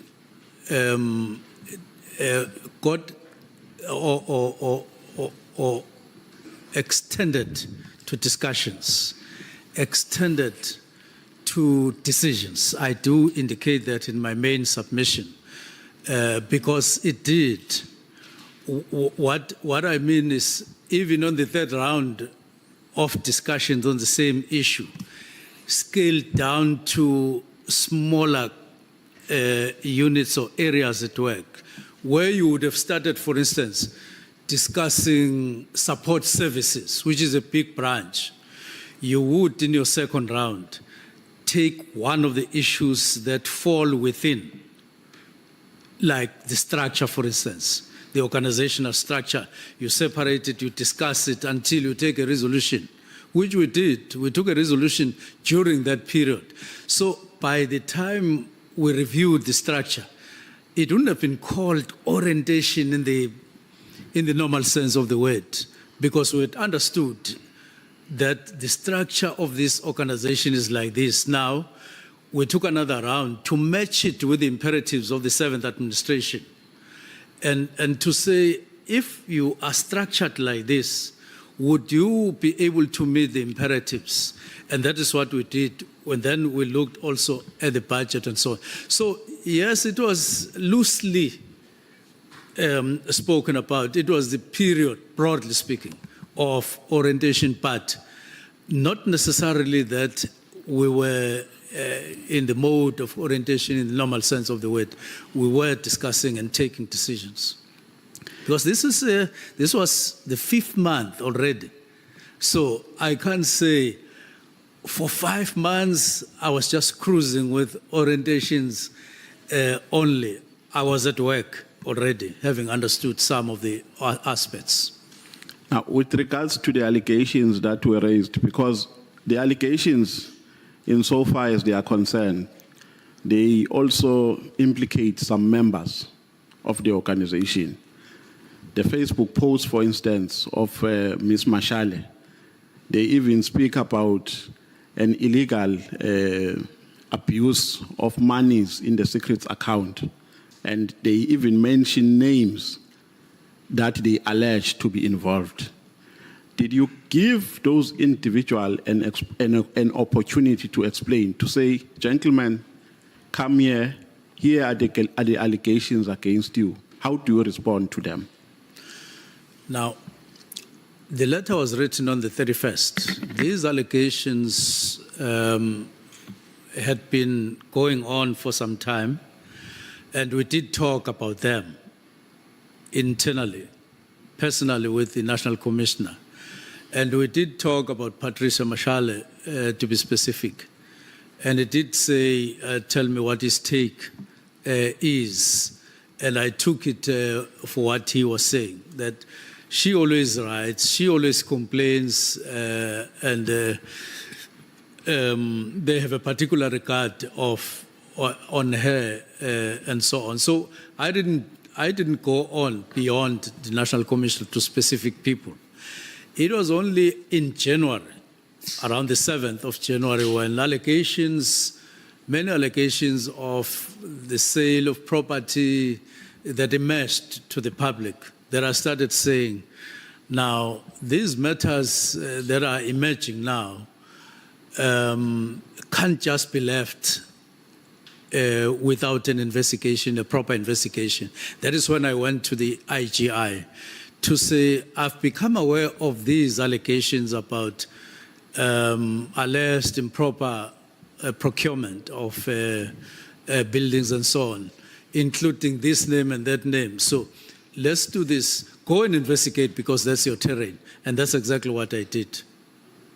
Yeah, but the fact of the matter, Minister, and considering the explanation that you have given here, you took a decision without affording them an opportunity, either through appointing a forensic investigator or an internal investigation or conducting your own assessment. But it never happened. The decision was not necessarily against those people that you see on Patricia Mashale's allegations, not at all. Until even when I took the decision that would affect some of them, I went to the IGI to say, investigate this and run with it. That's how it actually happened. So it's not like the decision of 31 December affected the people that you are talking about and that are spoken about in Patricia Mashale's letter or allegations, so to speak. Now, when you are responding to Honorable Nhlanhla, I think he was asking you about the constitutionality of your decision. Yes. And you said you acted within Section 207, subsection 2. Yes. Which gives you an authority to give a directive. Among others, yes. Amongst others, yes. Now, there's a difference between making a decision and giving a directive. To agree on that? There is I would say, it's part and parcel. You can take a decision to issue a directive. In that way, they are connected. They're not necessarily independent of each other. In this instance, I took a decision to issue a particular directive or particular directives, 3 of them. Yes. And having an authority to give a directive is not open-ended. It must be done within the constitutional order. Definitely, it must be done with due regard to other sections of the Constitution, like policing policy, like the needs of a province, like all of those other injunctions of the Constitution. Yes. So it doesn't mean that by virtue of having that right, you can do it anyhow. There is a process that you must adhere to in terms of the Constitution. Well, not per se process, but other provisions. For instance, you must also pay due regard to the powers of the National Commissioner. You have to do that. Exactly. Because the Constitution doesn't prescribe the content of your directives, merely says directives. Yeah, the Constitution doesn't prescribe the content, but the Act gives a full meaning of a responsibility of the National Commissioner. Yes. And everything must be done within the legal framework. So it Yes. can't be directives. You can't say, Commissioner, wake up, sleep, go out, come in. It must be within the order of the Constitution. That is my point. Yes, it covers both the minister and the chair, section 24. Yes, you're Okay. right. Section 11, subsection 2D of the SAPS Act provides that the National Commissioner has powers to organize and reorganize the service into various components, units, or groups. I've just taken only that part because it is relevant to what I'm going to ask you. Yes. Is a task team part of a police service? A task team part of police service. Yes. A task team is a part of policing practices. I would put it in my own words like that, so that I'm sure I understand. Yes. I have my own interpretation, but I'm sure we're saying the same thing. Yeah. When you disband the task team, you are reorganizing the police service. That is my understanding. You reorganize the police service, you consider priorities and needs that are prevalent at that time of your decision. Is that correct? When I do what? I'm saying when you disband the task team under normal circumstances, you disband it because you are prioritizing needs and priorities that are prevalent at that time. Do you agree with me? Partly minding that there are task teams that would have been established by a district commissioner or a provincial commissioner or a national commissioner using powers of that they have. But in the form of the National Political Killings Task Team, it came into existence via an intervention of the president and directed to the IMC, and then it came into being. And if you did so, it's not entirely like an internal, like for instance, the task team of 2016 to 18. That one had nothing to do with any intervention from anywhere else. Those ones were internal. Even 2014 to 16, that task team was internal.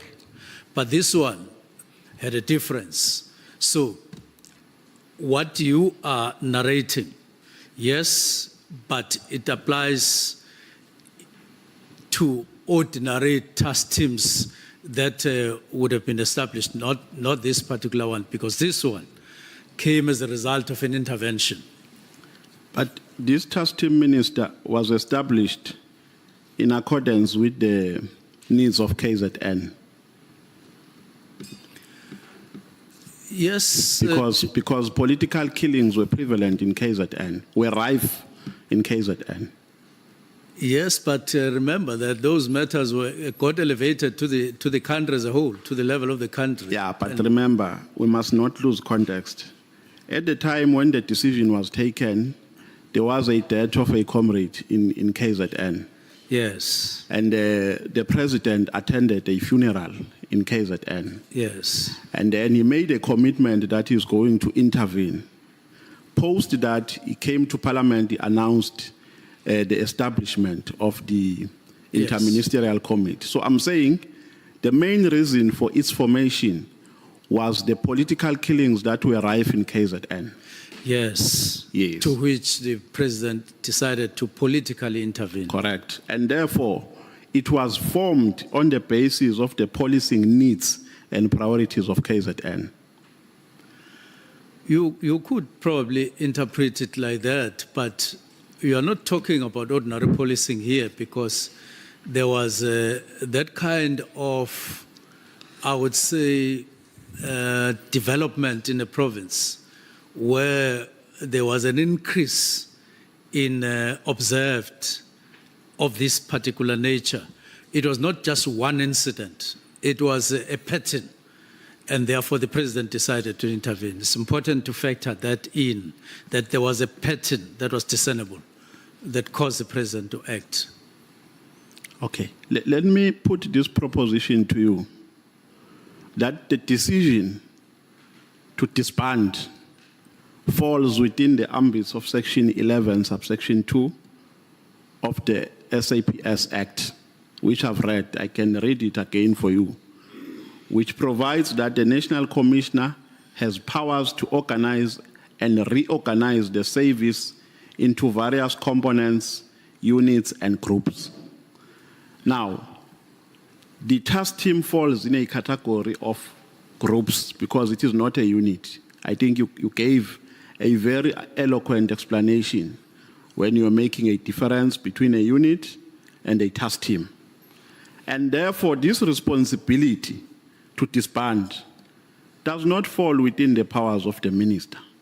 There is nowhere in the Constitution where you are given powers to either establish or disband a structure, because you don't have powers to control and manage the policy affairs or the policy services. You would take care to note that when the National Commissioner exercises his powers, including that one, it is with due regard to the ministerial powers. I just want to put a comma there and go on to say this task team, although it's a task team in the manner that would more or less be explained like that, this one didn't come just anyhow. The president intervened politically and caused certain matters to take a particular course via his decision. IMC, political task team, okay. Not via the exercise of normal powers that you are talking about, where the National Commissioner in his office would say, let me reorder, let me organize, let me control, let me change, It didn't come like that. It came via political intervention. Now the question is, or the issue is, if political interventions leads into what we ended up having in the manner that we had, what is wrong, either legally or otherwise, when the same political intervention is now reversed to say we are now disbanding what we brought into existence, we are now bringing it into an end? What's wrong with that? So my reasoning is that if you created an entity or a structure like that, political, it's different from a structure that emanated from within the office of the National Commissioner. You couldn't come as minister and say, you could discuss it, you could engage, but you couldn't just say, I am now using my powers, a directive to remove that because it was not created in this manner. It is unique. The political intervention unit is unique. Yes, it's a political task team, but I'm not sure whether it was envisaged in the Constitution there would be circumstances like those. It is in that venture that I say I was convinced that I'm perfectly within the Constitution and within the legislative framework. Because even those powers that you are talking about, that the National Commissioner exercises, have due regard with the other powers that the minister has. Hence, at some point, me saying, this is, at the end, if you look at it, you extricate yourself from the current issues that we are dealing with. The relationship between the minister, the executive authority, and the managerial authority is two sides of the same coin. Yeah, but there's a difference, Minister, and I'm about to conclude this aspect because seemingly we're not agreeing. There is a difference between giving a directive and taking a decision on behalf of a person who has the authority to manage and control. Giving a directive doesn't mean that you can do or you can encroach powers of a person who has a statutory responsibility to manage and control. There's a difference between the two. A directive can say, make these considerations, I've made these observations. Since you have a power to control and manage, make these considerations and take a decision. But to go to an extent of signing, of writing a letter and take a decision on behalf of the National Commissioner, while he's not even there, he's on leave. To sign, I think, according to me, was extreme. You went to the extreme by signing a letter that disbands. It was going to be understandable if maybe you called the National Commissioner or you wrote a letter to him advising him that there are these concerns that you have as a minister. He must attend to them or even advise that maybe we must consider disbanding this structure because of these reasons. But so you gave yourself powers you don't have by signing a letter that communicates a disbandment. I take it that the honourable member is not suggesting that I acted outside the Constitution, which I'm arguing I didn't. I acted within, and I'm also of the view that you're not necessarily saying I acted without my legislative powers, which I would deny and I'm denying. And then go on to say the National Commissioner, as from the 3rd, with evidence, acted accordingly. A letter was issued from his office. A presentation was, an outline of how this thing would happen, the disbandment, what way it would follow, what pattern it would follow was written on the 22nd. And then we went to March. At the 5th, at the Portfolio Committee, an outline was made. And then on the 6th, the same thing happened. So that pattern of events would make you see that there was understanding and there was no feeling that I was outside the Constitution. That only arose at a later stage when there was talk of a commission and all of that. And I know why. And I did indicate that there was only one official, honorable member, that took exception to the dissolution. It was General Mkhwanazi, right from the beginning on the 2nd. Only him. Not any other provincial commissioner, not the national commissioner, not anyone else. It was him. It is him who come with words like, was this fight back? Is the minister clean? He also proceeded to say something to the effect that to suggest that the commissioner, national commissioner, is busy coordinating meetings with people who are against the directives in his conversation with Chief of Staff. Now, it was all from him and so on. So That's why I'm saying not exactly, because we had an understanding. After all, there was nothing stopping the National Commissioner from writing me a letter to say, Minister, it happens all the time. I think that your directive, let's discuss your directive. I think that there's this and that in a corner or in writing. It would have happened. It would have happened. There was nothing preventing anything like that. In a similar way, like I had written the letter myself. So that's how I put the things, and that's how they are. Okay. On page 18, paragraph 41 of your statement, you are saying that a recommendation of the work study was that the PKTT be under the murder and robbery unit. Now the question is, how many task teams at this time? Did you make a research of how many task teams were in existence? How many task teams? Were in existence When this recommendation was made?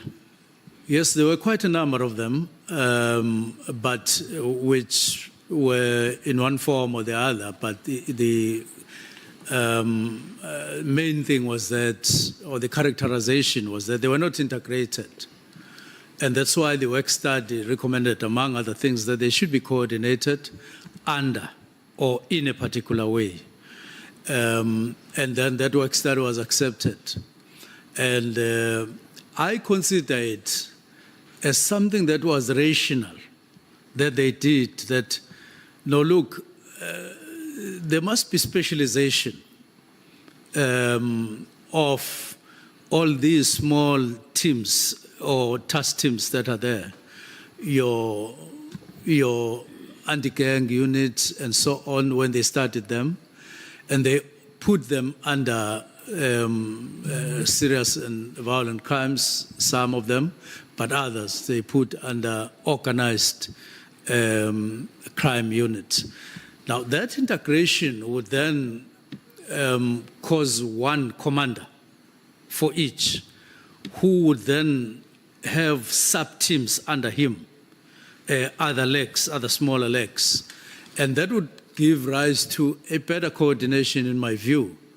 And hence, the work study was adopted, and it was then implemented, although very slowly. And in 2024, we find it there in one way or the other, in one form or the other, and then we move on with it.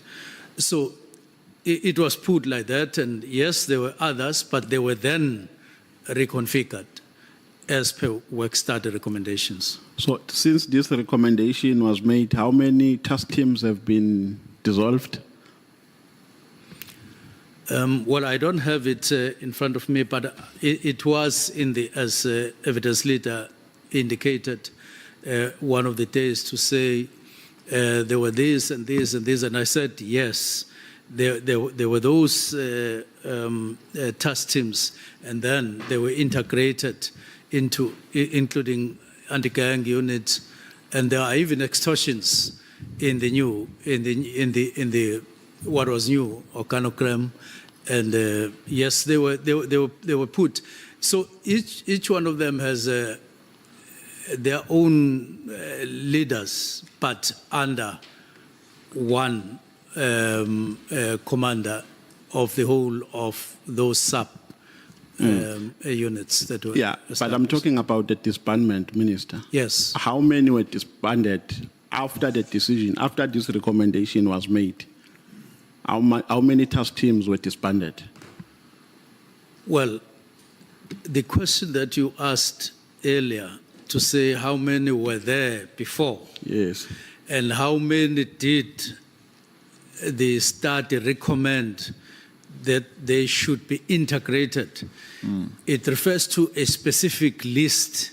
So it means all those in that list, they were then integrated as per the recommendation of the work study, but I can't just say them out of hand. Did you write a disbandment letter for them? Pardon?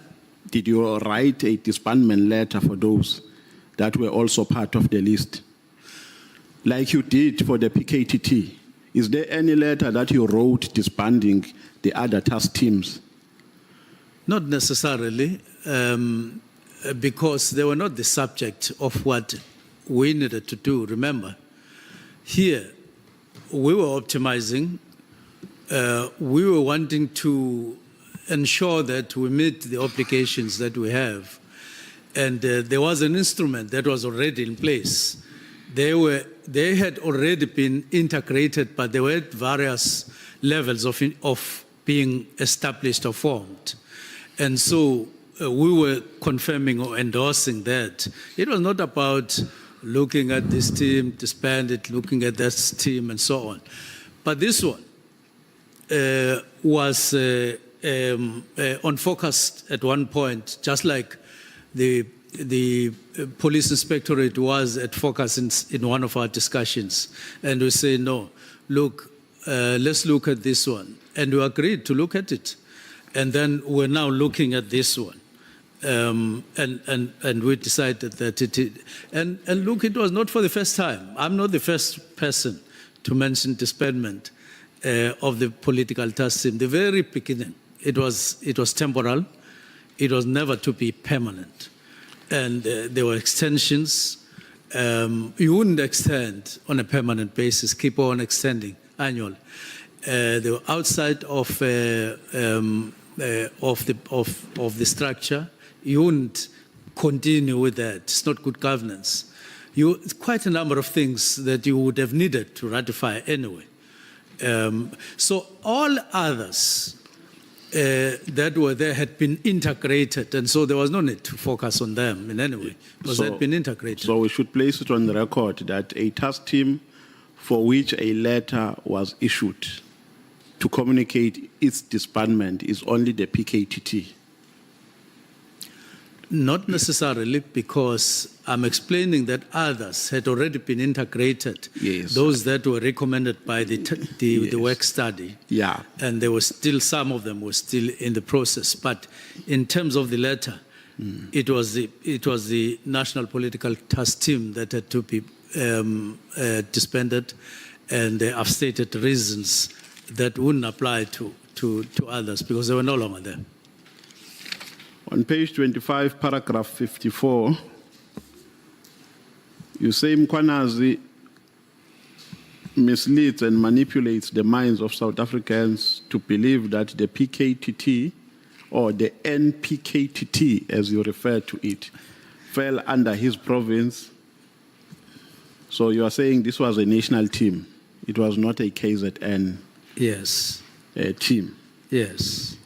But don't you think he has an understanding that he has powers to preside over it because it falls within the area of his jurisdiction? Yes, in terms of the large part of its work? He has a role to play in the sense that he provides the platform on which the National Political Task Team is based. He is provincial commissioner in KZN, and the National Political Task Team was established to focus primarily. Yes. So he definitely had a role to play. Yes, because Section 12 of the SAPS Acts provide that a provincial commissioner shall have command and control over the service under his or her jurisdiction in the province. Perfectly so. That is what the Act provides. Perfectly so. But the National Political Killing Task Team, when it got established, there was a particular person who was its commander and others below them. Did you ever had a meeting with Meriti Haas, a physical meeting? No. You've never had a meeting with her? No. Now, General Mkhwanazi is your, I'm looking for the correct word. Should I refer to him as your subordinate or your junior? Not necessarily. That's not the term. Maybe speaking strictly the language of government, you can use that word. But remember, he is actually under Yes. the National Commissioner, Yes. not directly under me. Yeah, but he is your subordinate. That is the term that I can use at this moment. Now, he requests for a meeting with you. He writes to your WhatsApp, a request for a meeting with you, General Sbia, and Brown Mkhwanazi. And the response that you have given to this committee is that you decided not to entertain that meeting because you never understood its structure. Is that the answer that you have given? Now, look, Or you never understood its constitutionality? I first invited us to look at the content of that WhatsApp. It had him and the family that he said was getting affected. He also spoke about internal issues. And the third factor was that he went on to include people I had no understanding of in terms of why they would be called in the meeting. Now, I looked at that and I decided that the meeting would take a different form. And apart from that, I did say that there were other issues that got in shortly after, or that had taken place before he wrote the letter and after he wrote the letter. Now, the form that I thought it needed to take is the one that I implemented it, where I called a meeting between the National Commissioner and the Deputy National Commissioner because of what I thought was really, really becoming problematic. Let me just indicate what those things entail. At one point, I had a discussion with the National Commissioner, person to person. And I said to National Commissioner, one, I heard that you are understood to have raised your concern with the special advisor that myself as minister, I sat with General Libya of the Hawks and the special advisor discussing who would take over after National Commissioner. And I said to the National Commissioner, not on earth, such a meeting never took place where the three of us met and discussed you. It never happened. And again, I expressed confidence in working with him. That was the third element that we discussed there. But in another meeting where National Commissioner was with the head of crime intelligence, one of the reports they gave me was that they were investigating Deputy National Commissioner of Detectives, that is General Sibia, and that they were at an advanced stage. And I said to National Commissioner and Head of Crime Intelligence, if General Sibia has done anything unlawful, go on with the investigation, you have my support. You have my support. And I repeat, you have my support. That's what I said. Because they were just taking me into confidence. So in that particular context, this matter of an impression that got created of a special relationship of sorts between me and Sbia, I don't know where it came from. Now, when then General Mkhwanazi wrote me a letter, I was on the other hand getting concerned about what was happening between the National Commissioner and the Deputy National Commissioner, and said, maybe even before I call it a bigger group, let me call these two, because they are heart and soul of SAPS at the higher level. Then thereafter, it was Sibia and General Mkhwanazi. And then I invited the National Commissioner because I wanted him to be present to understand what was being discussed. That's why, among other things, I was quite surprised when General Mkhwanazi said this was a meeting between a police officer and a criminal or something, because he had included Spear in his own meeting, the same Spear that I called. So I was left wondering how now and so on. But I did entertain that WhatsApp, but in a different form. And I was thinking after that meeting that maybe Spear seems to be a common denominator here.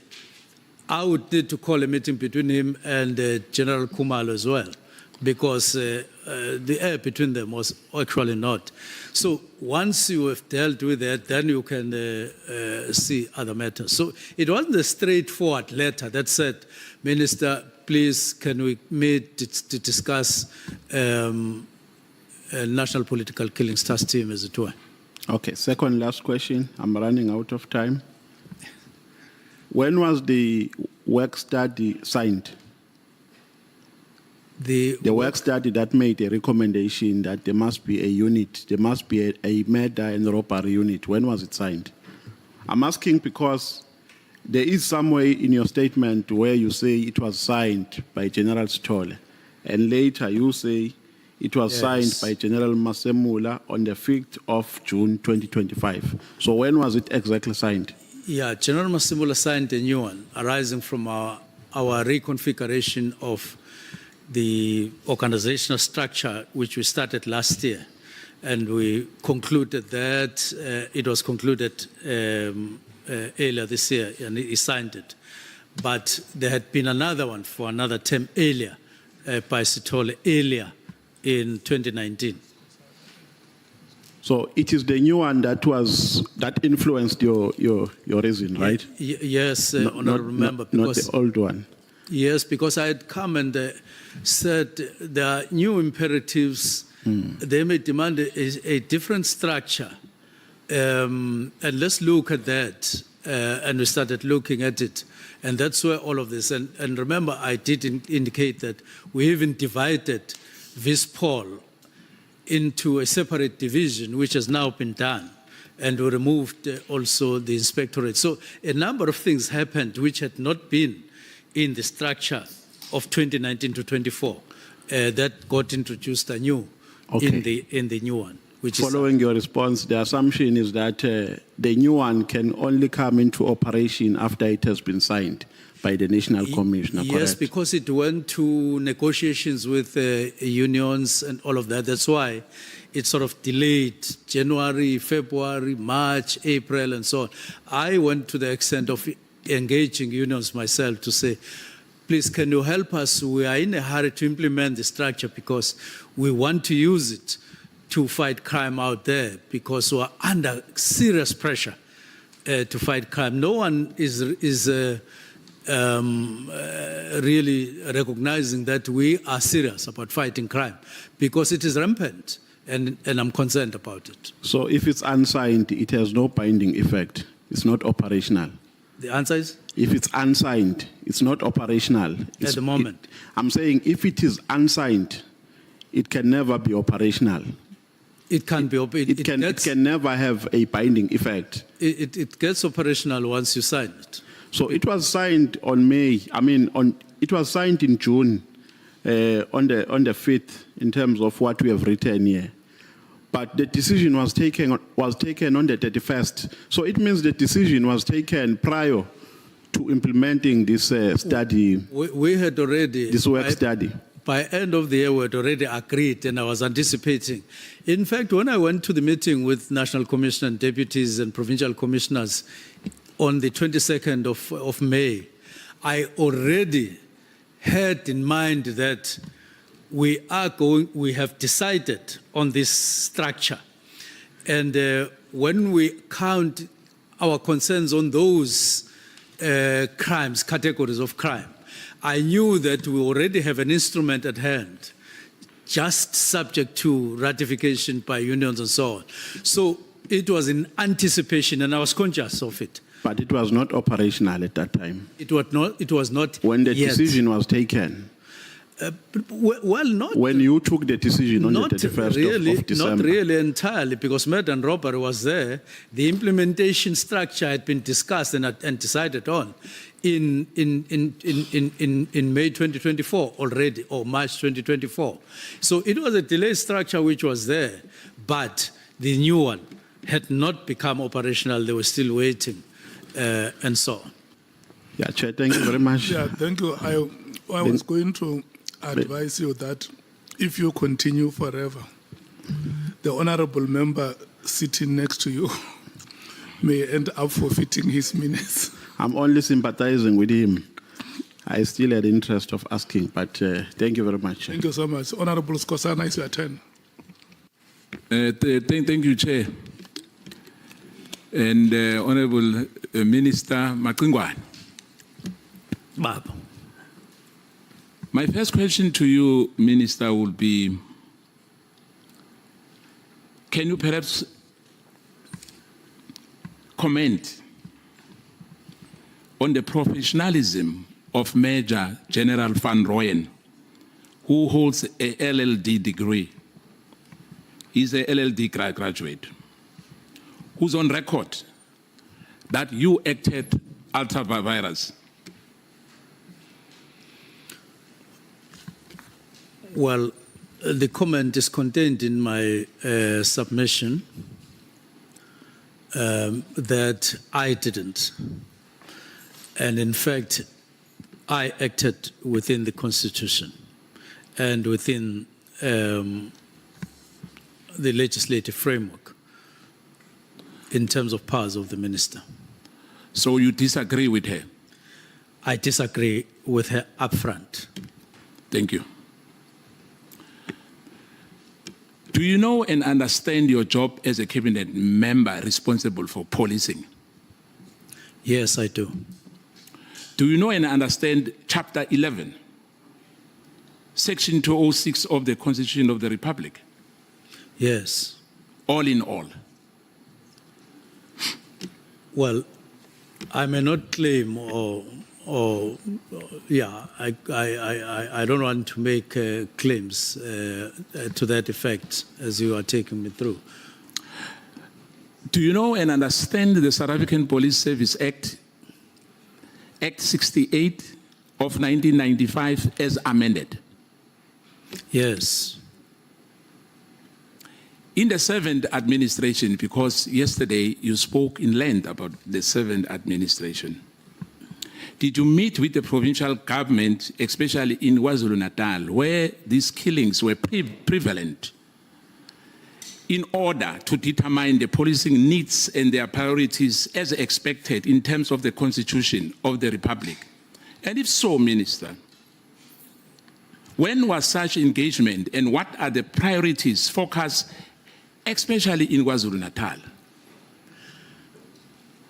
On the date on which I wrote the letter, the 31st, I had not met provincial government of KwaZulu-Natal, nor had I met any other province, but I knew that at some point I would meet with them to talk about this.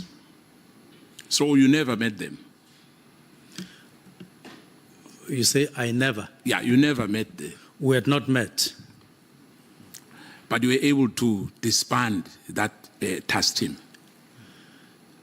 Yes, I was able to disband the task team because it didn't necessarily, because that's the impression that I want to remove, that it meant stopping policing in KZN. This was a team belonging to, at a national level, operating there, and I would engage with them at a later stage. But I had not met with them when I wrote the letter. But do you understand that by doing so, you have violated the Constitution? By dissolving the team, a team? No, without consulting them? Not necessarily. So you disagree completely as well with that? That we are within the framework of the Constitution? Yes. We are within the rights of the Constitution to do that without any consultation? Yes, because it was not alpha and omega, that decision. Now, Minister, it was the beginning of a process. Yeah, Remember, Minister, that the interministerial team did not only comprise of the Minister of Police. There were other ministers involved. Do you agree on that? There were other, you mean in the interministerial? Yes. Yes. Now, you never consulted them when you wrote that letter. In the IMC, and it was no longer there when I came in the 7th administration. Now, in other words, because they were not there when you came in, the question now, which would be very interesting to understand, does the Republic of South Africa have a national policing policy as envisaged in Section 2061 of the Constitution of the Republic?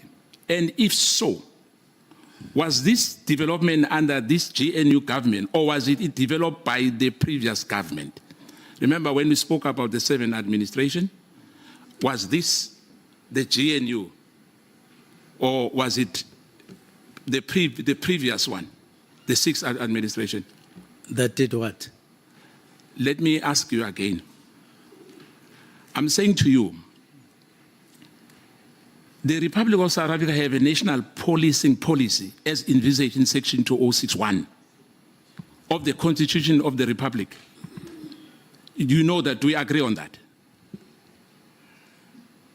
I hear you talking about the policing policy and at the same time the Constitution. Yes. Policing policy is the one that we developed after I got appointed and finalized. Let me make things simple for you. Based on the powers of the minister as indicated in the Constitution. Jama-ke akhe ngibeke ngesintu. Ake ngithi kuwe ipolicy esikhuluma ngayo le yenziwa umbuso loya we-6th administration noma yenziwe umbuso lo we-GNU na iplan le. You mean the policing policy, the new one that we have adopted? Is that your question? Exactly my question. We engaged on that, the policing policy, after we got appointed, up to adoption, up to finalization. Minister, since you arrived at the office as a Minister of Police, did you receive any handover briefing or a report from General Cele? Yes, I did. If so, can we get a copy of that? Pardon? Can we get a copy of that? Yes, you can get a copy thereof. What is your understanding of the role of the Minister of Police as per Section 206 of the Constitution? Why I'm asking this again to you, Minister? Does this role include getting involved in development of organizational structures and the establishment of units and teams within SAPS? Because yesterday you spoke about a lot of, the issue of the organogram. Are you allowed to do that, Minister?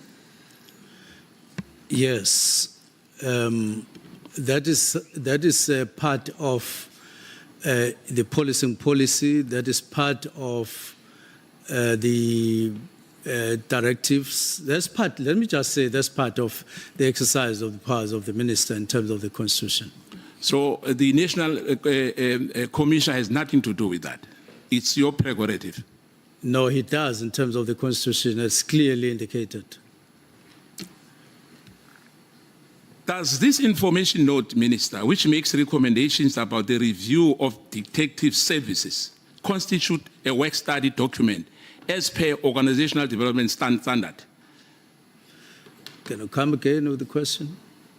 Remember, I said you were very passionate about the organogram. Yes. Now here's my question. Does this informative note, which makes recommendations about the review of detective service, constitute a work study document as per organizational development standard? Well, the information note would point to that work study that I spoke about of 2019 and the document of implementation in 2024. So that is what the information note would point to, pointing to the work study, not the note itself, but the work study itself. If I may ask you, Minister, will the head of the organizational development, Major General Nzima, confirm what we are telling us yet? Yes, he would confirm because he signed in some of these documents as processes were initiated and finalized. When you say some you might not have signed them. Well, I wouldn't know any other, but those that concerned the organizational structure, the development of the work study up to signing, he was, and going on to implementation stage, he was involved, as per signatures that are on documents. In your submission, Minister, you spoke about a Kivis Kroon. Am I right? Yes. Can you confirm who convened that meeting on the 24th of November 2024 at Kivis Kroon? And my question is, what was the agenda of that meeting? Meeting was convened by myself and the President, where the Deputy Ministers, National Commissioner, Deputy Commissioner, Deputy National Commissioners, and Provincial Commissioners. I don't have the agenda of hand here, but the purpose for that meeting, among other things, was to discuss issues that I felt were of deep concern to me, namely murder rate, to proliferation of firearms, and then the drugs all over the country, and concerns around GPV and NF. And those are the matters that are outlined to leadership of police on that day. So that was the agenda? I suppose, even though I don't have the copy with me, but I think we also included a presentation by Advocate Bikoli, but I don't have the agenda. Now, but we can get the minutes of that meeting. Pardon? We can get the minutes of that meeting. Yes. Because remember, and the agenda. Yeah, because we are under oath, Minister. Don't forget that. I must ask you again about that particular meeting, whereby you discuss your plan to close the PKTT and the filling of a post of crime intelligence and border security. Was that discussed in that meeting? Was that? Was that discussed in that meeting? The filling of posts of crime intelligence and the border? It was not discussed? No, it wasn't. The directives were not part of the agenda on that. It was the concerns around these 4 crimes, the 3 in particular. Because there were the issue of the intelligence post and the issue of the border, which were supposed to be... in the directives. In the directives. Yes. Is those posts filled now? In other words, is there someone appointed into the post of a DG? If so, what is the name? Post of the DG? Yes. Where? Civilian Secretariat. Oh yes, there's DG. I found there. He was there when I came. Mr. Sibuyi. Yes. Now. He's a doctor, Honorable Skosana. Yes, Dr. Sibuyi. Yes. Yes. Why did you appoint your legal advisor, Advocate Bikoli, to give presentation on the 24th in that meeting? Now, he is not my legal advisor. He's my special advisor. Yeah, yes, your special advisor is. Yes. The second thing is that I had no problem with him giving that. I just asked him, I approached him to give that presentation, firstly because he's an advocate, which is by coincidence that I have a special advisor who is at the same time an advocate and has a long record as a DG of justice in the country at some point. Did you discuss that with Dr. Sibuyi in these 3 matters of border, security, crime intelligence, and PKTT before signing that disestablishment letter? No, I didn't discuss with Dr. Spui my directives. But we had meetings where he was present when we were discussing the matters, including border management. Why did you excuse or from that meeting? Why did I? Being excused.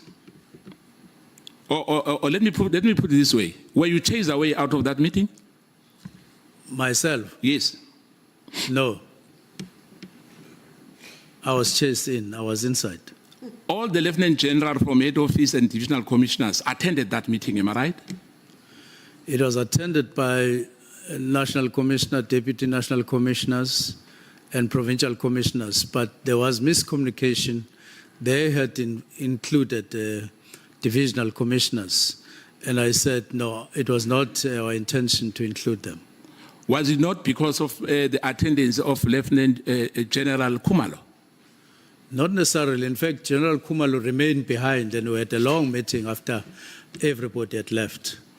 Why you remained behind when you said it was not for divisional commissioners? No, we were going to discuss submissions that were outstanding with him, that had not been signed for a long time because of the problem in Parliament, and we remained behind to discuss those, and I signed others and left others.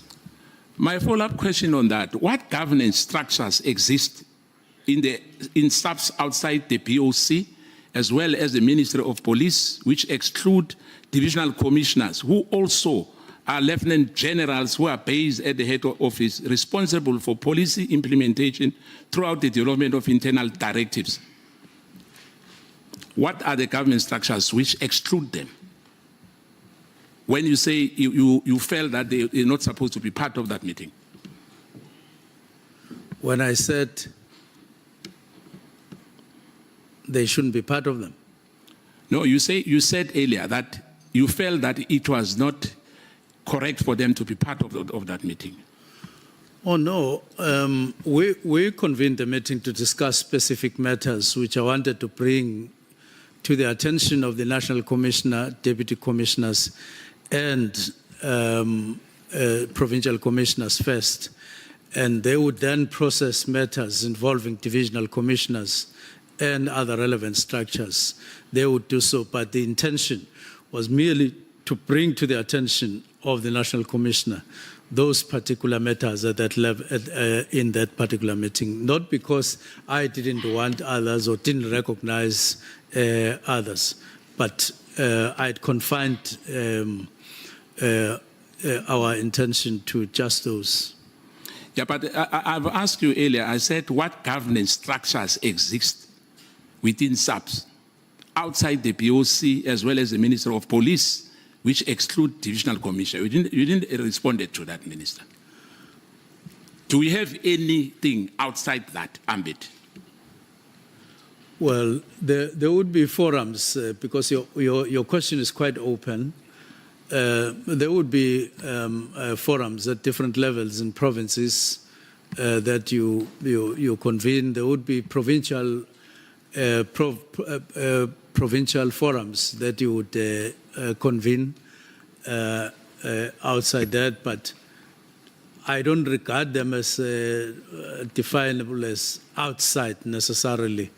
We have met, and our meetings in provinces has taken different forms at different stages. Let me put it to you that the purpose of that meeting in Kiviskron, as well as your presentation, including the one that Advocate Pikoli presented on the day, did not cover the disestablishment of the PKTT, the suspension of filling of vacancies within crime intelligence, and matters of border security, as per your 31st December letter. Do you agree on that? That meeting was somehow a precursor of the 31st. Is that what you're asking? Yes. Not necessarily. They were not linked. The meeting at Kiviskron was to register and discuss the concerns on the rate of murder, on the escalation of, or on the proliferation of firearms and drugs. And remember, up to that time, I had never had time to deal with these matters in depth. And I was then wanting the generals to share the concern that I had, as they did afterwards, one by one. And it was leading to other things. Not at that time, I didn't even have a thought about disbandment in any way. But it was at that time to focus us on the rate of murder, which was a concern shared by everybody in the country. And I wanted us to stop a little bit and think what it means when we have that kind of murder rate, including on scaring investment or potential investments in the country, and even picked up by Cabinet that crime in South Africa is quite high and it's very concerning. And therefore, I wanted us to find time and deepen our understanding on this matter. So it had nothing to do with what you are saying, Honorable Member. On contrary, Minister, the letter was influenced by someone for other motive, hence the rush to write and dispatch it on the 31st after 5 p.m., where there's nobody at the office, at the national office. There was no one. You can comment if you want on this remark. But to me, it means one day the minister can wake up and write a letter and disband anything he wants and say he's acting within his right. The Constitution allows him, if you can do that without any consultation whatsoever. No, I have demonstrated that the matters raised in the directives were not necessarily new matters. They are matters that had been under discussion for a long time within the department and in various platforms at different occasions. They were not new at all.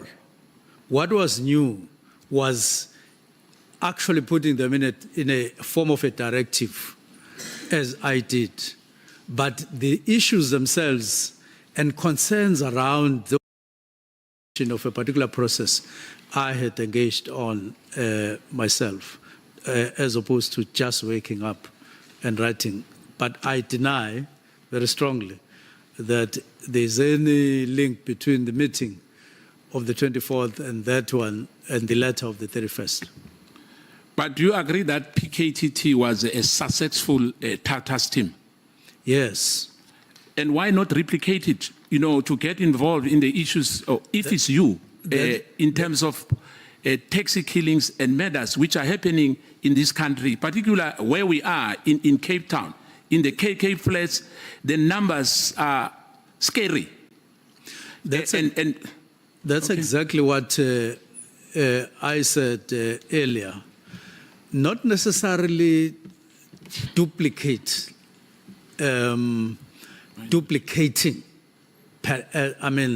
literally. But what I agree on and I see rationality on is the result of the work study in 2019, where you say structure subs along these lines after a work study. Remember, the PKTT arose not from a work study, it arose from an intervention by the president. And it was then, discussed, but it worked as one of the factors contributing. But to say you don't have resources to duplicate that, you don't have resources unless you do away with, for instance, the 2 units, the organized crime unit, you do away with the other unit that is violent crimes, the unit on violent crimes. You will need to do away with that. And then you have a team, which I wouldn't think that you would keep permanent. So you rather look at the model and you duplicate the model, not the actual structure, because the structures are there. And you need to look at sustainability. Yes, Minister. You look at budgets and so on. Yeah, let me ask for us to move because of time. I will have added on that to say you can as well reduce the issue of VIP protection. I would have said that if I was a minister, to say I will have reduced and get a little bit of money from the VIP protection. But that's a debate for another Why day. not? You together with me are members of the portfolio committee, and we can talk about that and see if it's feasibility. Yeah, it's possible, Minister. But let's continue, Minister. The issue of, when I said to you, Section 11 and Section 12 of SAPS Act 68 of 1995. This above section gives powers to both the National Commissioner and Provisional Commissioners, including to organize or reorganize the service at national level into various components and units or groups. Do you agree on that? Not you. The National Commissioner and the Provincial Commissioner. Do you agree on that? Yes or no? No, don't say yes or no. Say I must respond. And then No, I don't want to respond. I want an answer this time, because when you respond, Minister, we are not going to end it today. But you can respond. Let me listen to you. No, you are giving me a multi-choice where I have my own view. And my own view is that, yes, those powers, but within policy of the minister and all of that. That is the only addition that I want to make. But And do you it is not part of agree? your yes or no? But do you agree that what I've mentioned to you is the competent of the National Commissioner and the Provincial Commissioner? Subject to you. To powers of the minister on policing policy. Because that's how the Constitution is written. I don't want us to write another. No, we'll get to that, Minister. Okay. Now that you have listened to Nkabinde and Nhlanhla Mkhwanazi illegal obtained voice recording, which we have spoken about here, did Mkhwanazi threaten you? Did he threaten me? Yes. Now, I felt that he was threatening me if the conversation between him and Mr. Nkabinde is true, as he related to me at the time when it was happening. Firstly, saying that he is angry. So, and then secondly, if the minister is clean, it suggested a lot of other things. If the minister is clean, and so on. So I felt that he was actually issuing threats. And it was undue, because the letter was not written to him in the first place. It was written to the National Commission. So I felt it was threatening. Whether I got threatened or not threatened is a different matter. But I felt that they were threatening. Minister, we earlier discussed the issue of the recording, that what we listened yesterday, we found nothing threatening you. And what we are saying now is exactly what General Sibia said when my colleague asked him, Uguti, uyiphasile or uyifailile? And you know what happened when there was that conversation? Yeah, General Sibia said that, yebo angiphasanga kodwa. So we are doing the same thing. My question is simple to you. Let me put it again to you. When we listen to the recording, there's no way General Mkhwanazi has threatened you. Do you agree, or we are changing? Because you responded earlier. I'm asking this question deliberately to say, on record again, don't contradict yourself on this question. The question is simple. That when he spoke to, because we listened to that, there was no threat. Unless we are changing, we say there was a threat there because you say he was angry. The threat was not in the audio that we listened to. There was only a reference. But the threat But the threat was in their conversation on the 2nd. That's where the threat was. And I thought it had been recorded. And I found that it was not part of what was recorded because it happened before the recording. No, but But it Minister, was not in this record. No, but recording. Minister, you are misleading us again. You know, same as the issue where the bodyguard was shot, then you said the other guy. I'm talking about your submission.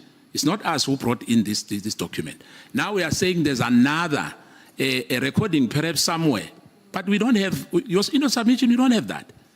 So for me, it's speculative. You know, for me, it doesn't hold water where we are because we don't have that. But for the sake of progress, let's come to the issue of crime intelligence and the Inspector General of Intelligence. Let's not debate that matter. We have ruled on it. Thank you, Chair. At least you must help the minister there because really, yeah. But let's come to crime intelligence and the Inspector General of Intelligence, Investigating Directorate Against Corruption and Independent Police Investigating Directorate. Do you know and understand the role of crime intelligence in terms of profiling people?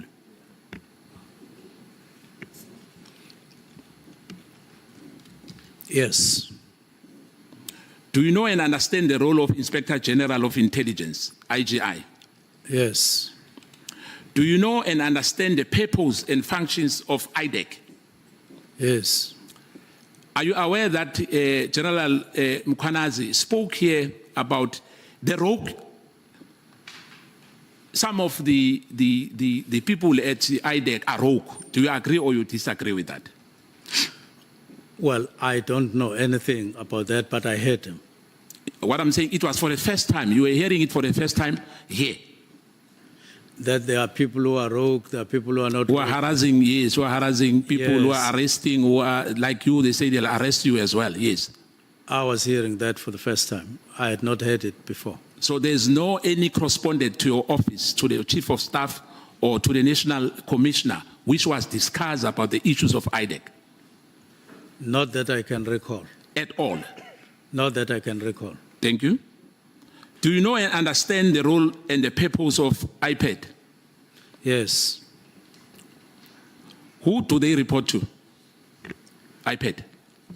I'd report to NPA, to the director of public prosecutions national. Yeah. If so, why didn't you refer Patricia Mashale matter to crime intelligence instead of IGI? The Patricia matter, which he wrote a letter. We have your submission here. Yes. On various occasions, when Patricia would write whatever she writes on whatever platform, she included intelligence most of the time. This about intelligence, that about intelligence. And I thought it fit that I should ask the person who is Inspector General on Intelligence to look into the matter. But earlier, Minister, you said when I asked you that, do you understand the role of crime intelligence? You said yes. And I asked you about the role of the Inspector General. You say yes. Yes. But you took the matter of Patricia to a wrong agent. Not Patricia Delil, Honorable Member. I mean, Patricia Mashale. May you please correct it. Not really. And apologize to... Patricia Mashale. Not really, Honorable Honorable Member. Skosana, may you please apologize to... Yeah, no, I apologize for mentioning Patricia Delil. It's Patricia Mashale. No, not really, Honorable Member. On a serious note, Skosana, I saw nothing wrong in saying to the Inspector General of Intelligence, can you look at this person because she often writes on matters of intelligence. I just want to know who she is because I'd never come across her and so on. I needed to know. And he didn't say it doesn't fall within my scope or whatever. He did what I requested him to do. Yeah, but as I said, it doesn't matter, Minister, even if he has done that, but it was referred to a wrong person. And Patricia Mashile is not an expert of intelligence. Do you agree on that? No. I didn't want the IGI to write on her expertise. I just wanted to know, who is this person? Now, is it true that Sisoka took that case docket of iPad to IDEC? Are you aware of that? Have you ever heard about that? That what happened? Yes, that Sisoka took the case dockets from iPad to IDEC. Are you aware of that case? Patricia Mashale. No, Sisoka. I'm talking about Sisoka now. Soccer matters. Yes. Well, I'm not aware. You're not aware. Yeah, I've never come across anything that I read that pertains to that from her. Let's come to your chief of staff. How long do you know Mr. Nkabinde? I know him from. Just a moment. Are you in the same frequency? No, I am. I'm done. I'm done with that because he doesn't but answer. You say Sisoka, Yes, I said Sisoka, yes. and then he says soccer matters. No, I didn't say soccer matters. I heard you say. Chief of Staff, as I ask you about your Chief of Staff, how long do you know Mr. Nkabinde? I know him from 2017. Is he a member of the African National Congress? Well, I don't know. Are you sure that you don't know about that? I'm sure. I don't know. Just like I'm not sure whether you're a member of MKP yourself. Oh, okay. So I should not be sure that you are a member of the ANC yourself? Yes, because I haven't shown you my card. No, I can show you my card as well. Then I will know. Okay. Yes. Now, is it true that you first met Nkabinde? Because my colleague asked about this thing. And I think it was the issue of Robert McBride. Is it true that the first time you met him, he was accompanied by Robert McBride? Can you confirm that? Yes, I confirm that. I don't know who was accompanying who, but it was two of them that came to my home after I had written a letter to IPIT National. What was the purpose of the visit? It was to discuss my complaint. At your house? At your house? Yes, at Mbangil.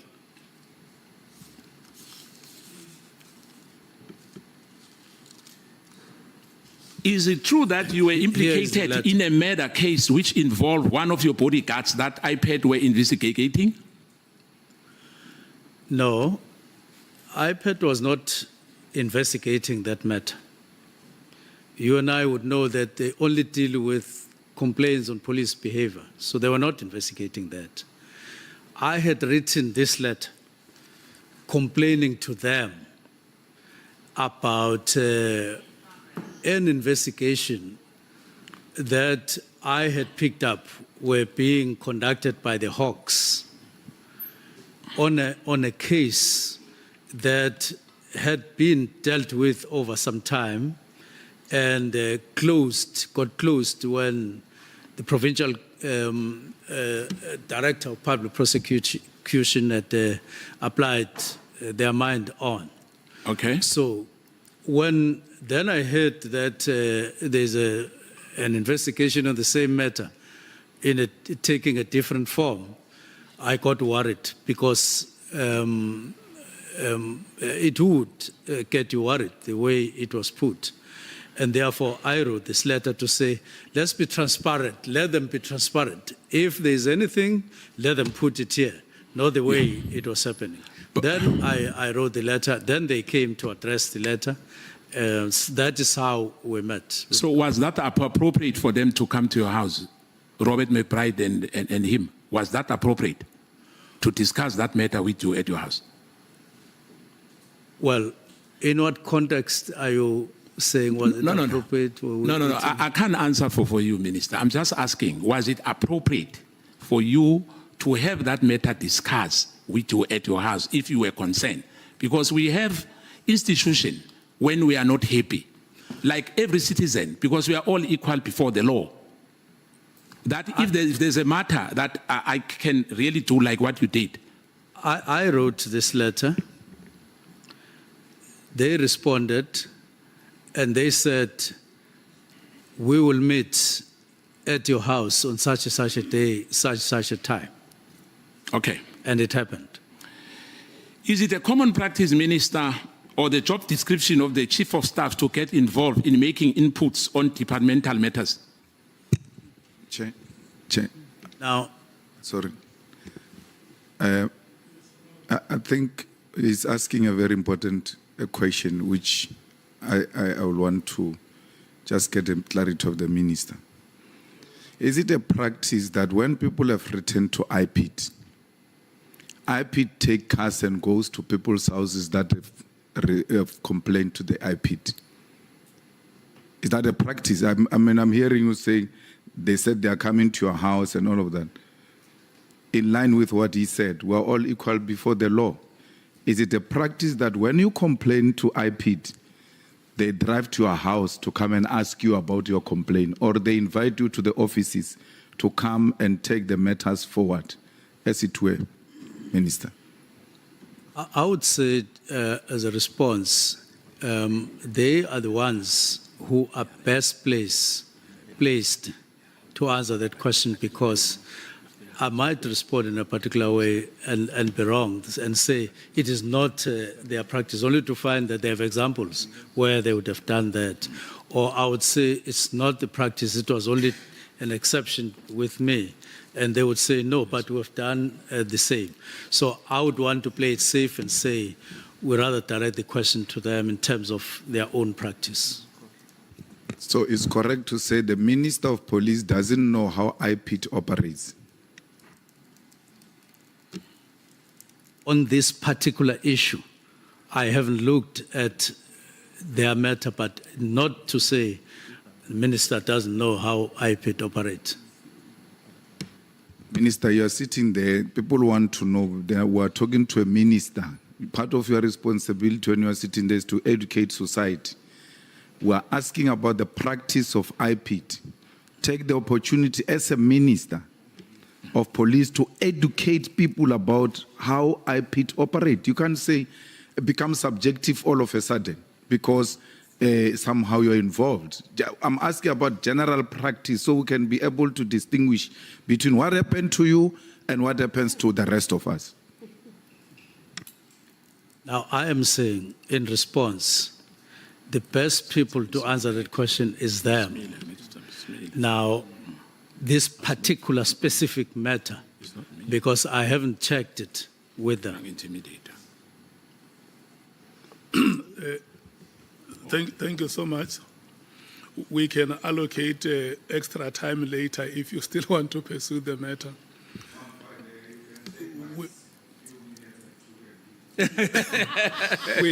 We must go back to Honorable Skosana because his time is no more. No, not yet. I'm watching the time. I'm watching the time. I know I'm not a timekeeper, but I'm watching. Thank you, Chair. The following up question on that, Minister. Pala was classified, but it looks like you are saying the IPIT. How was Pala classified? I don't know. It was classified by IPIT. The only time I got to know that it was classified was when one of the members of Parliament asked me a question, whether it is classified. I can't remember the actual question. And then I went to IPIT to say, can you brief me about this matter, advise me about the response here? And they said, no, Minister. This was classified by us for the following reasons. They outlined the reasons. And then I answered accordingly. It was not classified by Minister. And I see out there's a wrong impression that Minister Mchunu classified IPIT. There can't be any matter far from the truth than that one. This was classified by IPIT, and as per their competence, Minister can't classify. Doesn't have power to do so. Now, the last part, two questions to you, and my last remark will be, Did you receive any email from Honorable Adams complaining about the possible interference of SAPS, Western Cape, GP provincial commissioners on the cases that were registered on the 29th and the 31st of October 2024 respectively? And did you receive a response letter from the National Commissioner about Mr. Adams' complaint early in November 2024? Yes, You did. yes. Now, let me put this to you, Minister. That we have interfered with the prescript of the law by getting involved in the structural design of the South African Police Service by undermining 207(2) and 4 of the Constitution and Section 11 and Section 12 of SAPS Act, which empowers both the national and the provincial commissioner to manage and control the police service. Do you agree? I don't agree because So you see nothing wrong which you have done on this matter. provided we are one in what you understand me to have done, and I need to explain it. We received, not even myself personally, but it was received by my office through Chief of Staff. And I then said, well, if it's like that, send, which we normally do, send that letter to National Commissioner. And he sent the letter to the National Commissioner who responded. But then there was another letter which was expressing his frustration, if I could call it that, about some matters he had complained about and wanting somebody else to look at his matters. And that letter was sent to IDAC. That's the only thing that happened. My last one, Chair, is that what you told us earlier. You said that Mkhwanazi WhatsApp request is not part of the SAPS governance structure. Hence, you didn't convene a meeting, but you convened a meeting between General Mkhwanazi and Sibia in June 2025 at your official residence. Now, the minister called a meeting between Sibia, Mkhwanazi, and Masemula. You remember that? That you call that meeting, Yes. as you said. Yes. What happened during that meeting? And what was the main agenda from that meeting?